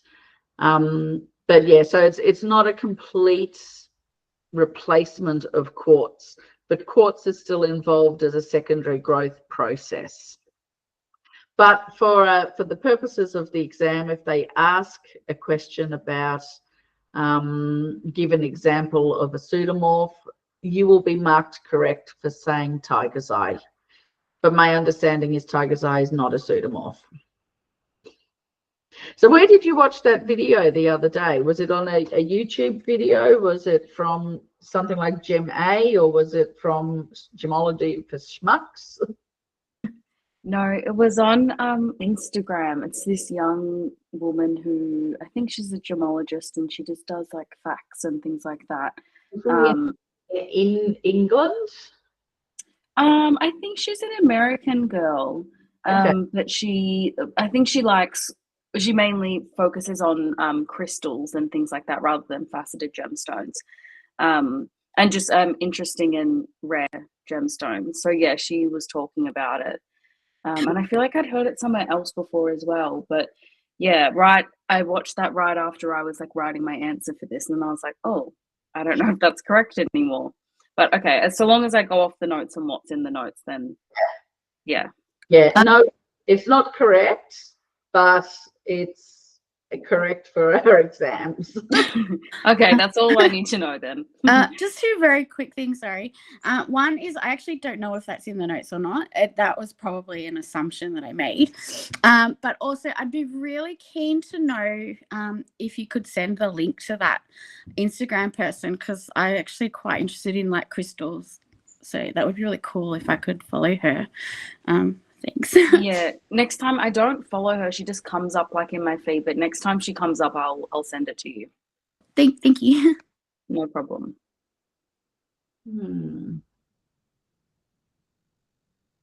Yeah, I thought I had the original article, but I think I've just got the 2012 article that's been written. Do you want me to send you guys this article as well, Tiger's Eye Revisited? Yes, please. Sure.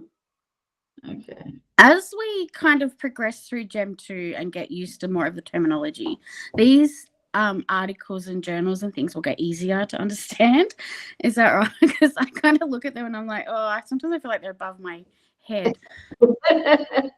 Yeah, they do become easier to understand. I am not a geologist, and I tend to skip over any material in the articles that has anything to do with geology, and I just kind of go for the inclusions in the material or the gemological description. So you don't feel like you need to have to read and understand the whole article. They give, any of the articles in these magazines give a lot of different information. But I tend to focus on the gemology information that's shared in those articles, and just some of the definitions and the understanding of the material and what the material looks like. And then one of my students from 2 years ago joked during one of our revision sessions when we were talking about these articles, and I go through and I look at, articles that come out are usually written on material that's newly available to the marketplace. So then I go, oh, I haven't heard of that before. So then I go looking to see if I can buy some, and then I buy some for the GAA. So my friend Dorothy, who graduated last year, she joked that I use these articles as a shopping list, and that I use things like Photo Atlas and the journals as a shopping list, which I'd never considered before, but that's what I do. I use them as a shopping list. I go, oh, there's some new material. I'll find it and I'll add it to the collection for Gemo, and then we'll study the gemological properties of it. So it's really good, even if you don't necessarily understand all of the article, to be aware of new materials and new information that comes out in these articles. You get the magazine from the GAA, which comes out twice a year. GIA comes out 4 times a year, and that's free to download online. The GEM-A magazine, you need to pay a subscription, and I think it's about 700 Australian dollars. So you don't want to do that. But we have the magazines in the library because they send them to us for free. But it's always just good when the articles come out, just to flick through and just to even be aware of the materials that are being written about. I got a quick tip for GEM-A. Yeah. If you inquire about signing up now, they'll give you a heavily discounted because it's getting close to the end of the year. And so whilst you won't get as many hard copies, you'll still get access to their archives. So you can go through and download years and years of magazines. So if someone wants to save money and still access the digital archives, then that's Sounds like you've done that. I didn't know. I actually just inquired in general for a rate, and they're like, oh, look, we'll give you a discounted rate because it's so late in the year. And so I was like, sweet, I'll do that, and then reassess next year depending on how much it is. And in the meantime, I'm just downloading journals to my hard drive. So Yep. So when you say downloading journals, that's my book folder. Where are my journals? I feel like it's under gemological journals. Is it gemological journals? So this is my gemological journals folder. So I have a different subfolder for each journal. So the Journal of Gemology is the one from GEM-A. And then I've got them by numerically by year. So there's a few journals there that you can download. Anyway, they go on and on and on and on. But there's also GIT, which is the Gemological Institute of Thailand. They put out generally about once a year. They put out, oh, they haven't done anything for a while. They used to put out journals.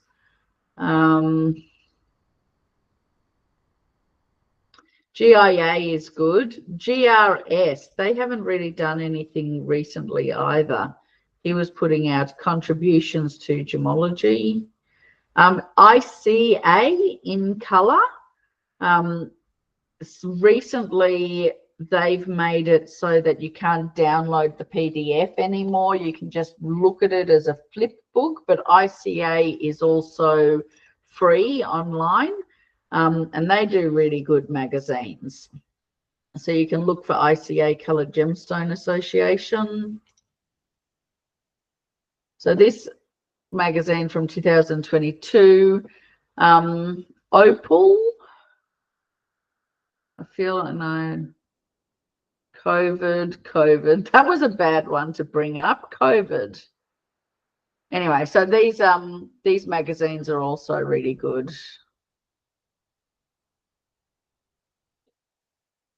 What else is there that I could recommend? The Journal of Gemology, SSEF, Facet Magazine. They do an annual one, but it looks like they haven't done one since COVID. These are a little bit more scientific on advanced gemological stuff. And so research papers on materials that come through their lab, they sometimes do research papers on. So there's a lot of research papers here, but it looks like they're only about 2 pages per article. So pearl oysters, copper-bearing tourmalines, canary tourmalines, alexandrite, heat-treated ruby from Mongsu, heat-treated spinel from Tajikistan, cobalt spinel. So you get a whole lot of articles here with really good inclusion photographs a lot of the time, and studies into the chemistry and how different mines may differ subtly in chemistry. Anyway, so yeah, there's a lot of different resources online, and you can get lost in trying to keep up to date with everything. Last question of question 3. How do you differentiate between natural citrine and citrine resulting from heat-treated amethyst?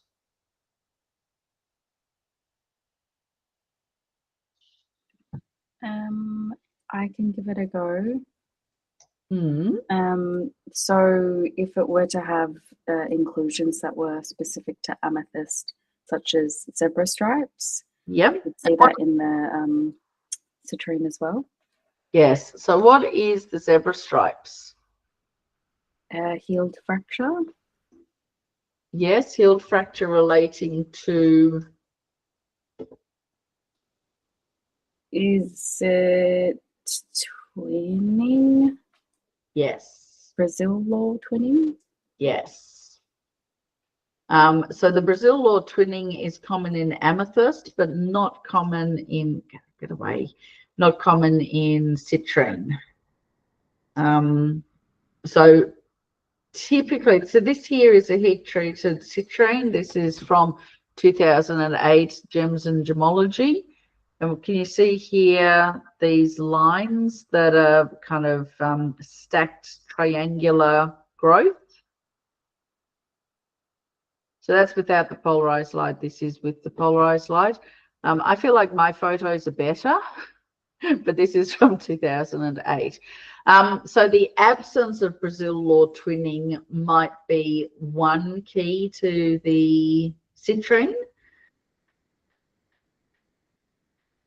The absence of inclusions that are specific to amethyst. The zebra stripes although we love zebra stripes aren't all that common. So in the absence of inclusions, and potentially if we haven't looked at it with the polariscope, in the absence of Brazil law twinning, what other feature does the note suggest? Can I give it a go? Yep. In heat-treated citrine, it won't show the dichroism. Yes. So heat treating is supposed to reduce down the amount of pleochroism in the stone, and it does that by reducing or modifying the color on one of the rays of light, one of the plane polarized rays. So naturally occurring citrine is supposed to be very strongly dichroic, and heat treated citrine from amethyst is supposed to be very weakly dichroic or monochroic, because the second color has been extinguished essentially. So I think that's what the notes say. I don't think I've handled enough natural citrine that hasn't been heat treated to really test that result to tell you whether or not I think that's, you know, going to be consistent. But as we say in class, you know, 98%, 99% of citrine on the market has been heat treated from amethyst. So to find a naturally occurring citrine as a gemstone is very, very rare. So yeah, but the notes say that we look for the strength of the dichroism. Okay, question 4. It's an amber question. Amber is commonly clarified. Briefly describe the process required to clarify amber, including the starting material and how it's altered by the treatment. What characteristic inclusions do you expect to see in clarified amber, and draw this inclusion? Okay, I'll have a go. So it's heated in oil. The oil penetrates the gas bubbles and solidifies. Now, the solidified oil has a very similar refractive index to the amber. So it just sort of, the gas bubbles is what causes it to look cloudy. So by filling those, it clarifies the amber. Yep. The sun spangles is a characteristic inclusion that can cause basically it's like a stress fracture that on cooling, Yep. just like a thermal issue. And when you would draw it, I would probably draw like a golden disc. I don't know really how else you would. Yeah, it's something that looks a bit like almost a lily pad in a peridot kind of thing. Yeah, it's a flat discoidal fracture. Okay, so moving on to black opal. Name 2 different visual features to identify precious black opal. It's coral. Oh, precious I black did coral. the exact same thing. Of course it's coral. I was like, oh my gosh, when did we study black opal? Okay, identifying features of precious black coral. It's thorny. So if it's been kind of polished, you'll still see lots of these little kind of dots everywhere, remnants from those thorns. Yeah. What about the structure that you can see? If it's been polished into beads, what about on the cross section of the bead? You might see. Sorry, go on, Melissa. No, it's okay. You go. I was going to say, will you see radiating circles in the cross section? Yes. So the growth structure that looks like tree branches might be evident on the cross section as well. Okay. What is the primary chemical component of calcareous coral? Calcareous coral is the red coral, isn't it? Yes. Is it calcium carbonate? Yes, calcium carbonate. So aragonite is also a form of calcium carbonate. Calcite is a form of calcium carbonate. So it's calcium carbonate. How can a gemologist differentiate between precious coral and a Gilson imitation coral using just a hand lens as an aid? I'll give a go on this one. Yep. The precious coral has growing patterns like the tree-like structure in the cross section, and also the growing trace on the branches of the coral. But the Gilson imitations is basically construct of the crushed particles Yep. of calcite. So you won't see a normal growing structure in the imitation. It's quite different. Yes. And because it's got crushed particles of the calcium carbonate together with potentially a dye, you can get like a speckly dotted appearance, very small dots with color concentration through it, maybe with the hand lens as well. Oh yeah, we see that in the prac. Like you see the red dots like all over. It's not like in the branch. It's just like dots. Yes. Yeah. Okay. What is jet? How is it derived? Vulcanite is one imitant. Name 4 other jet imitants.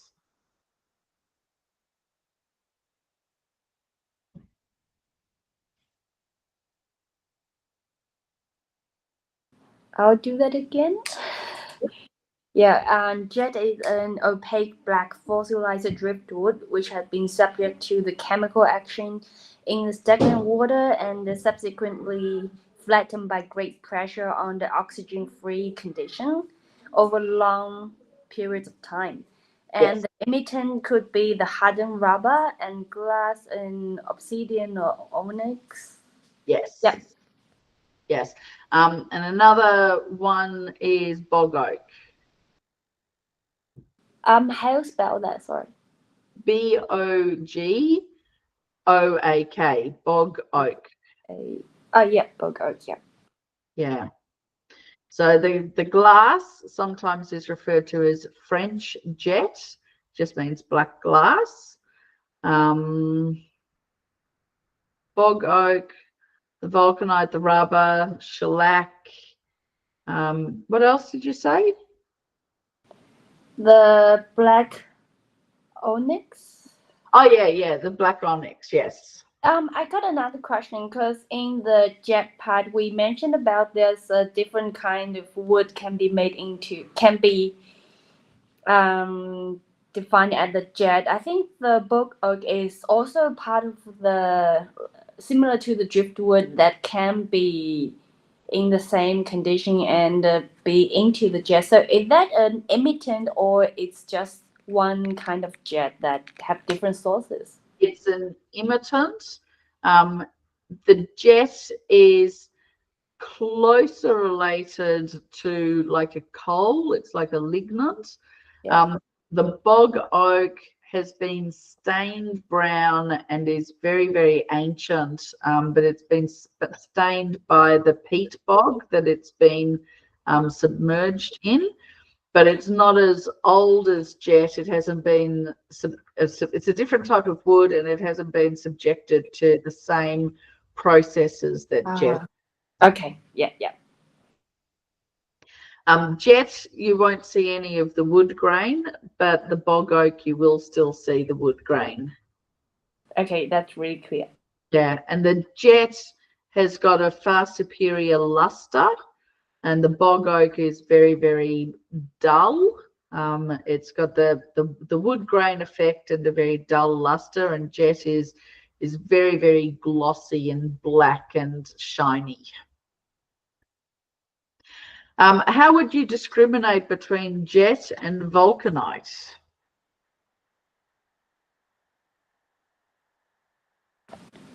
Should I continue? I say the vulcanite had a strong sulfur smell when you rub it, and the jet does not, and the jet is very light. Yes. Anything else about maybe the color of the vulcanite?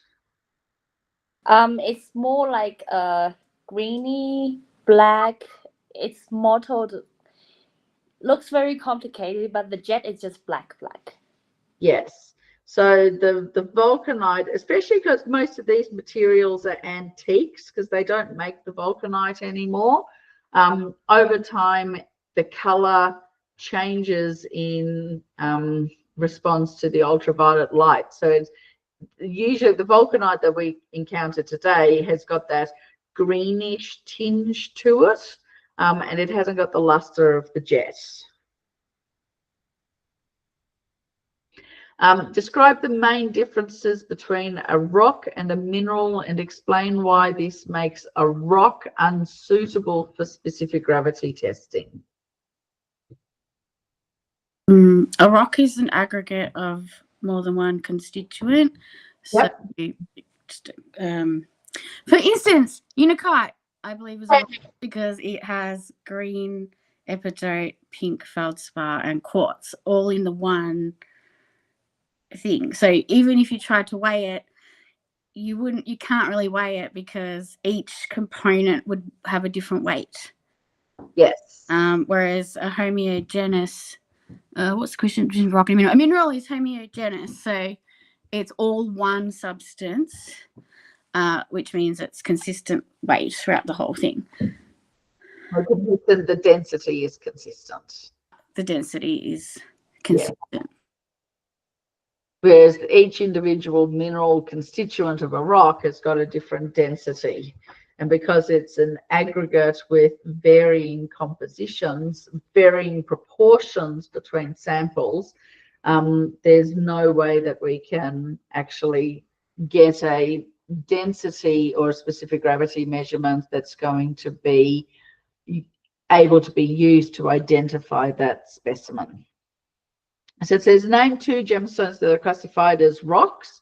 And we've already named unakite. What's another example of a rock? Is it lapis? Yes, lapis is a good example. Do you happen to know the 4 minerals that are essential for? Maybe. So sorry, was the question the 4 minerals in lapis? Was that Yes. the question? Okay, so there's hyenite. I don't know how to spell it, how to pronounce these words. There's hyenite, Yep. sodalite, lazurite, and azurite. Azurite or norylite? I thought it was azurite, but I'm going to look now. I feel like I need to look as well. We'll do a race. Laura, I kind of another version here. I don't know where I get it, but I got like sodalite, pyrite, calcite, and lazurite. I got these 4. No, it's nosolite. I don't know how to pronounce it. I see the word light and all the different things in front of it. So nose light, like nosolite. It's not yet. Okay, so the calcite and the pyrite are often present, but they are not essential for lapis. So if the pyrite and the calcite are absent, it can be still called lapis. But if the sodalite and the nosolite and the lazurite are absent, it can't be called lapis.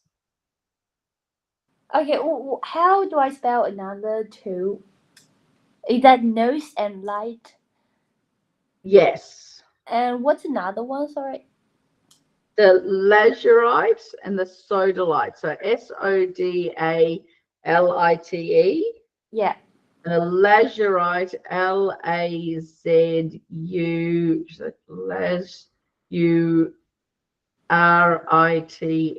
lazurite. Sometimes I can't do that without a pen and paper in my hand. Yeah, I got that. The one I'm pronouncing wrong way. Okay. Okay, name 2 varieties of feldspar. For each variety, name the sheen, describe the appearance of the sheen, and explain the cause of the sheen. But this goes on and on and on. Okay, 2 varieties of feldspar.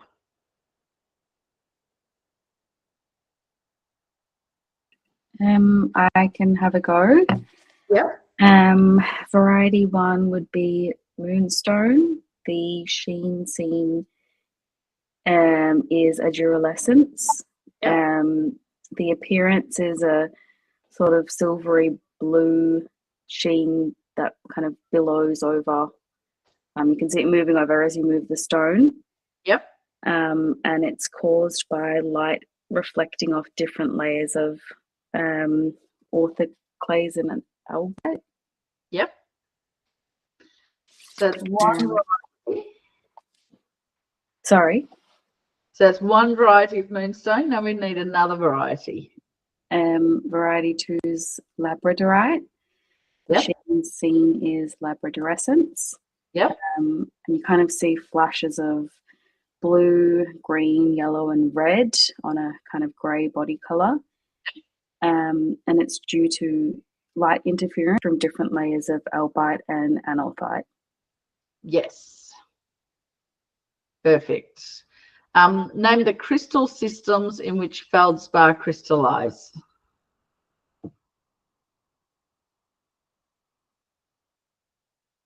I can do that one if no one else is going to. Triclinic and monoclinic. Yep. What is tortoiseshell?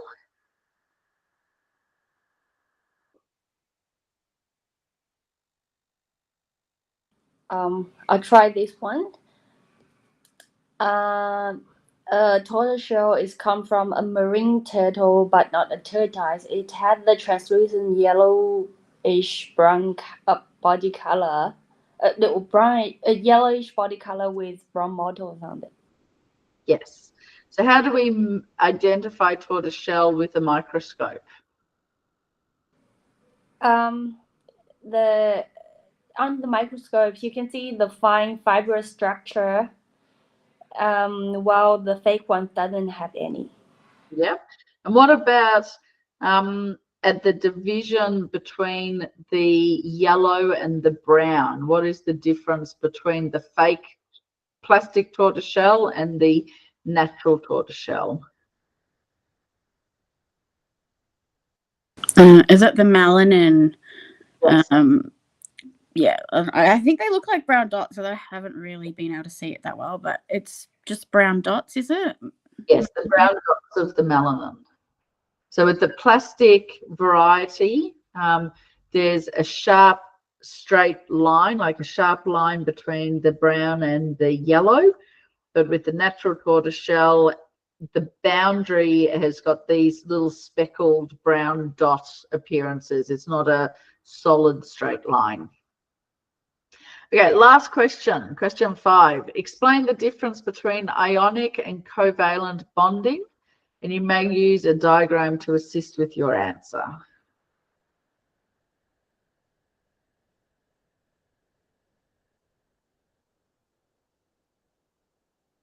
Okay, yeah, if no one else is going to go, I'll try and do it very quickly. So ionic bonding is where, so you've got 2 atoms that have incomplete valence shells. So one may donate an electron so that they're both happy, I guess, so that they've both got the 8 in the valence shell. Yep. And then once that happens, you've got a charged atom, one atom's positively charged and one is negatively charged due to that donation, which means they're magnetically attracted to each other. And covalent bonding is you've both got, again, 2 atoms that have incomplete valence shells. So instead of giving an electron, it will share an electron between them, so that they're kind of both happy half the time, I guess. Yes.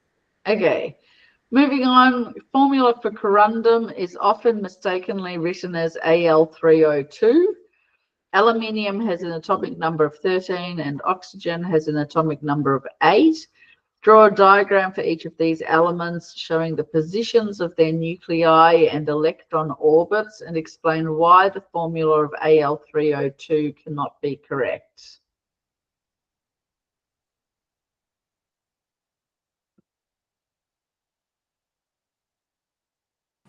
I'll give a go. Yeah. Because aluminium had the atomic number of 13, so in the diagram you will have 3 outer shells which have 2 electrons, 8 electrons, and 3, and which means it had the valency of -3. And in the oxygen, it's 8, so it's the outer shell will have 2, 6.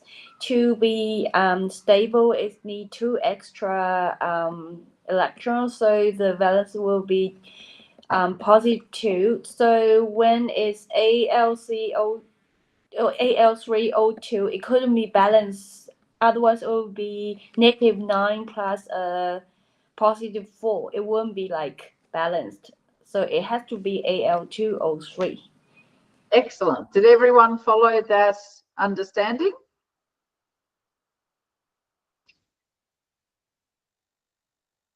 Yes.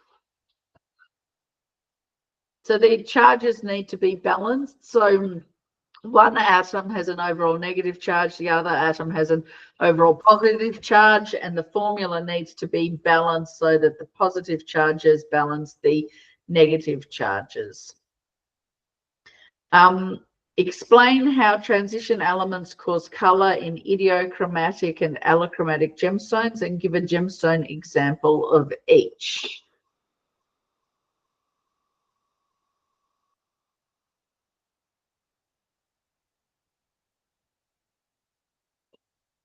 I'll try again. Oh, Georgia. You can go, Sherry. It's all good.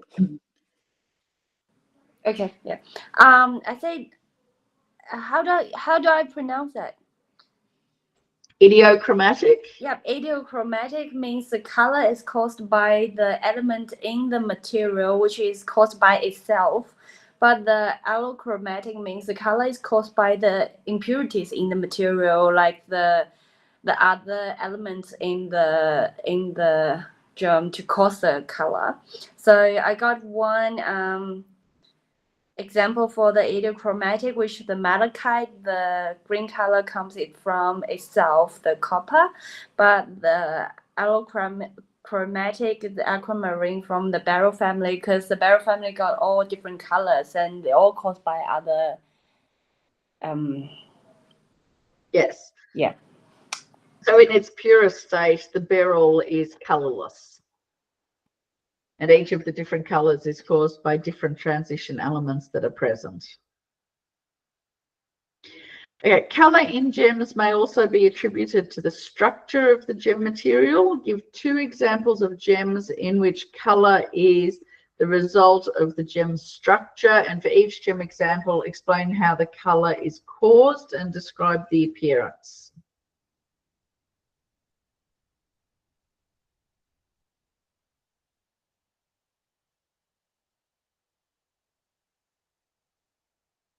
Would you say that the geothite and hematite inclusions in sunstone, which makes it look orangey, even though it's technically clear, considered as the structure of the gem material, giving it color? Yeah, it's from inclusions within the gemstone material, not from the transition elements. Probably more from the inclusions than the structure, but I'd also accept that as one example. Laura, I was like kind of thinking from another perspective. I was thinking in tourmaline, like if you got like, it's more about the cutting. I think I'm wrong. Like I was talking about the color, like more dark or light, because the way we cut it, like it's not about structure, right? No. No. Yeah, don't worry about that one. What about something like opal? in precious opal. The color that we see comes from the structure of the spheres of silica. So would you say then it's from the uniformly shaped and stacked beads of silica Yes. and the constructive and destructive Yeah. interference from that? Yes. Okay. Another example, pink diamonds. The pink color comes from something called plastic deformation of the crystal lattice. So it's a distorted crystal lattice that gives rise to the pink color. There's actually nothing inside the gemstone that should cause pink other than these distortions within the crystal lattice. So that's also the structure of the gemstone material as well. What is meant by the expression selective absorption of light?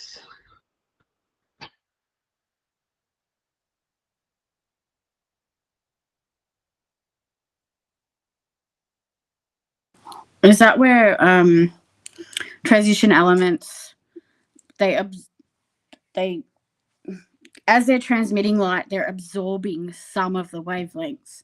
So when they release what's left, we only see particular color rather than the white light that went into it. So it's selectively absorbing some wavelengths. Correct, yes. Define the word cleavage.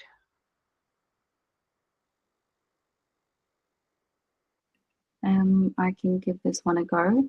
Yep. A repeat plane of weakness with a direct relationship to the crystallography of a material. Yes, repeated plane of weakness parallel to a possible or existing crystal face.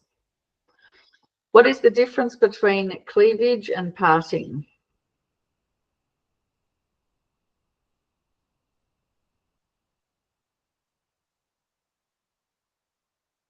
Parting is the separation of like twinned crystals. It's not related to any kind of physical property in the, like a cleavage. It's specific to where the crystals share a lattice. Correct. So parting is often described as a single plane of weakness due to a twin plane, whereas cleavage is a repeated plane of weakness due to the crystal lattice that happens at each atomic layer. Explain why cleavage cannot occur in amorphous materials.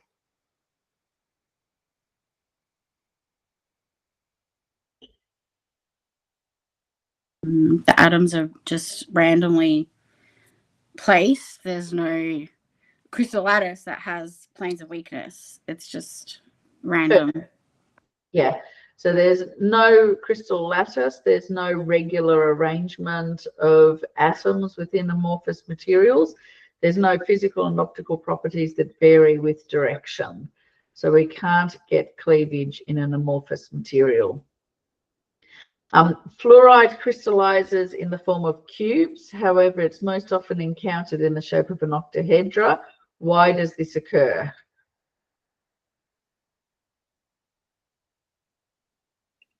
Because it has octahedral cleavage. Yes, perfect octahedral cleavage, which they use to remove the corners of the cubes and make a nice little octahedron shape. Name two other gem materials that show cleavage and state the directions of their cleavage.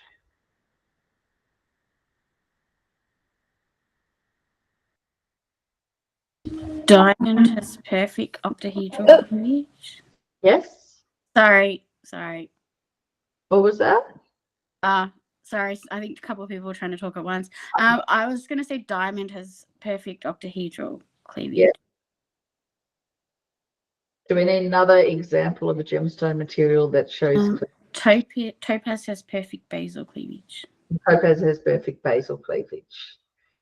In geological terms, rocks can be classified under three headings, one of which is igneous, Name the two types into which igneous rocks can be divided and explain how each is formed.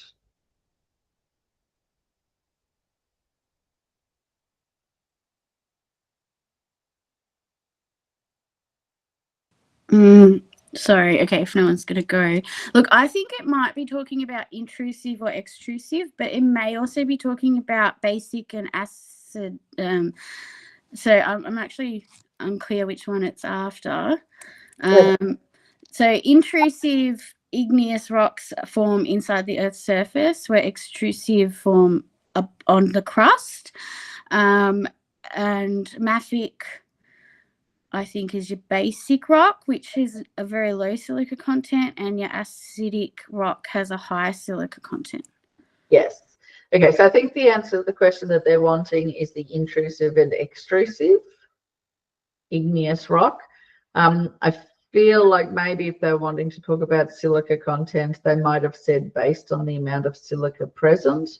In that situation, though, if you're confused as to which answer may be required, just put your hand up and ask David, because he will essentially give you a ruling, and if he thinks the question's ambiguous, he'll let all the students in the class know that he thinks that it should be answered, basically extrusive, intrusive, but he'll try to phrase it in a way that doesn't use the term intrusive or extrusive. I think now that I'm looking at it again, the word formed is probably the key word there. Yeah. Okay, name one gem material that is formed in each of these types of igneous rock and explain how these gem materials differ in structure and why this occurs.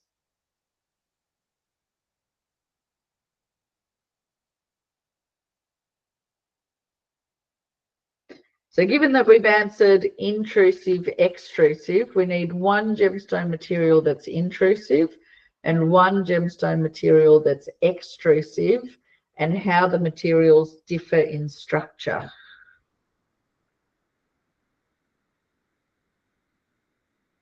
I can give a go for the extrusive one. So an example could be obsidian. Yes. And the structure is due to the fact that it doesn't have a lot of time to cool down and crystallize. Yes. So it forms an amorphous glass because it doesn't have enough time to crystallize. I think an intrusive one could be diamond, because we know that forms really low in the earth and comes up through the kimberlite pipe. So there'd be no evidence of that forming on the surface. Yeah. And so the structure of diamond as opposed to glass? So diamonds obviously is crystalline, a single, how would I word it? Homogeneous. No, but then again, obsidian would be too. It's crystalline, I guess. Yeah. So it has a rigid crystal lattice. Yeah. With long range order. So it repeats and repeats millions and millions of times. And that crystal lattice controls the symmetry of the crystal, which gives us the external shape. And it also has physical and optical properties that vary with direction. I was going to say that, but then I'm like, but diamond being isotropic wouldn't actually have, that's why I didn't say it. So, but it's not true, because cleavage, and you got the hardness. Yes. Sorry, yeah, hardness is different in two different directions, and you've got your cleavage plane. Right. Okay, never mind. Oh, that's okay. So the definitions say physical and optical, which may vary with direction. So not all features will vary in all stones, but with diamond, as you've said, cleavage is one property that demonstrates how cohesion is different in different directions. And then you've also got the hardness that also varies with direction. Okay, explain how gem gravels are formed and why they are profitable sources of gem materials.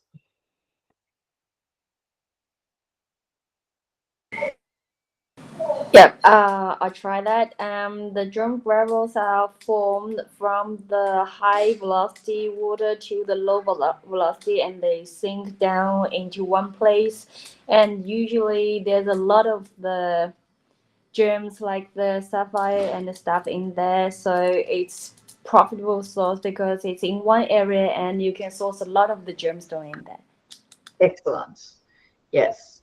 So the high velocity water carries with it rock sediments.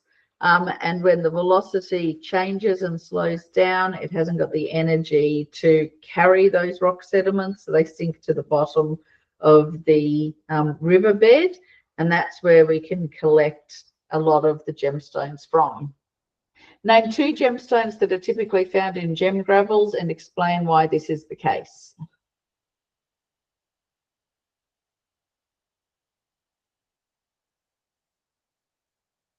I can give it a go if Yep. no one else wants to.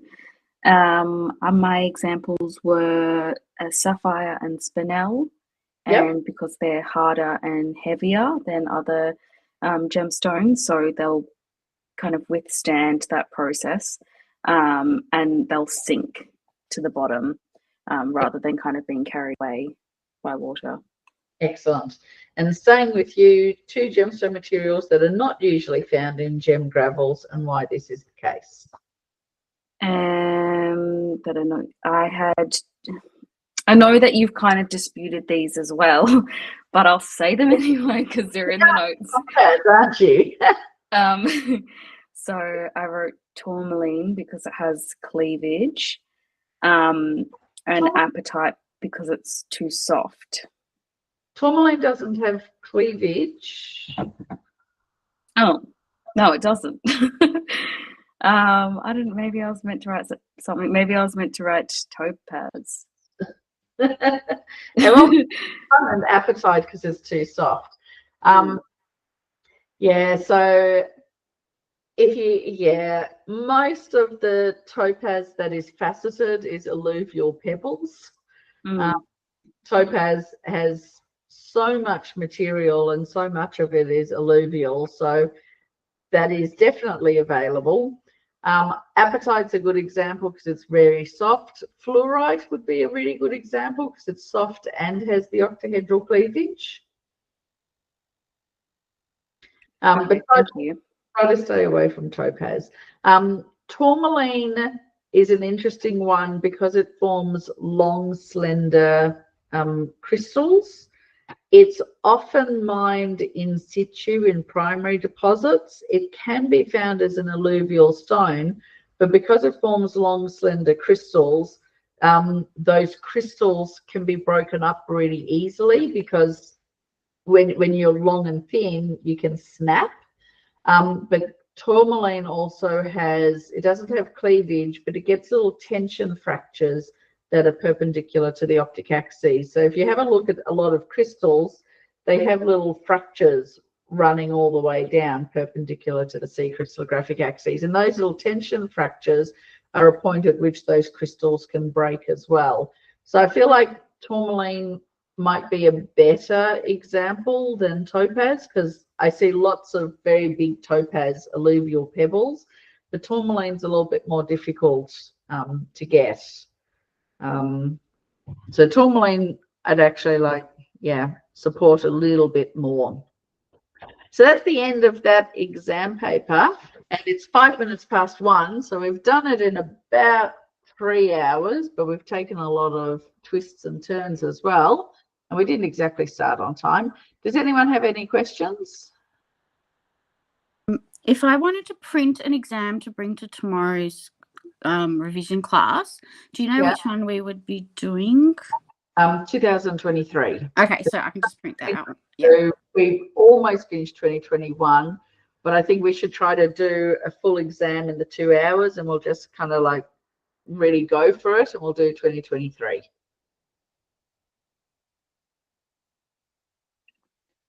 I just wanted to say as well, when I was talking about the Tiger's Eye before, I've put the girls' Instagram handle in the chat. So if anyone wants to have a look, it's there. Cool.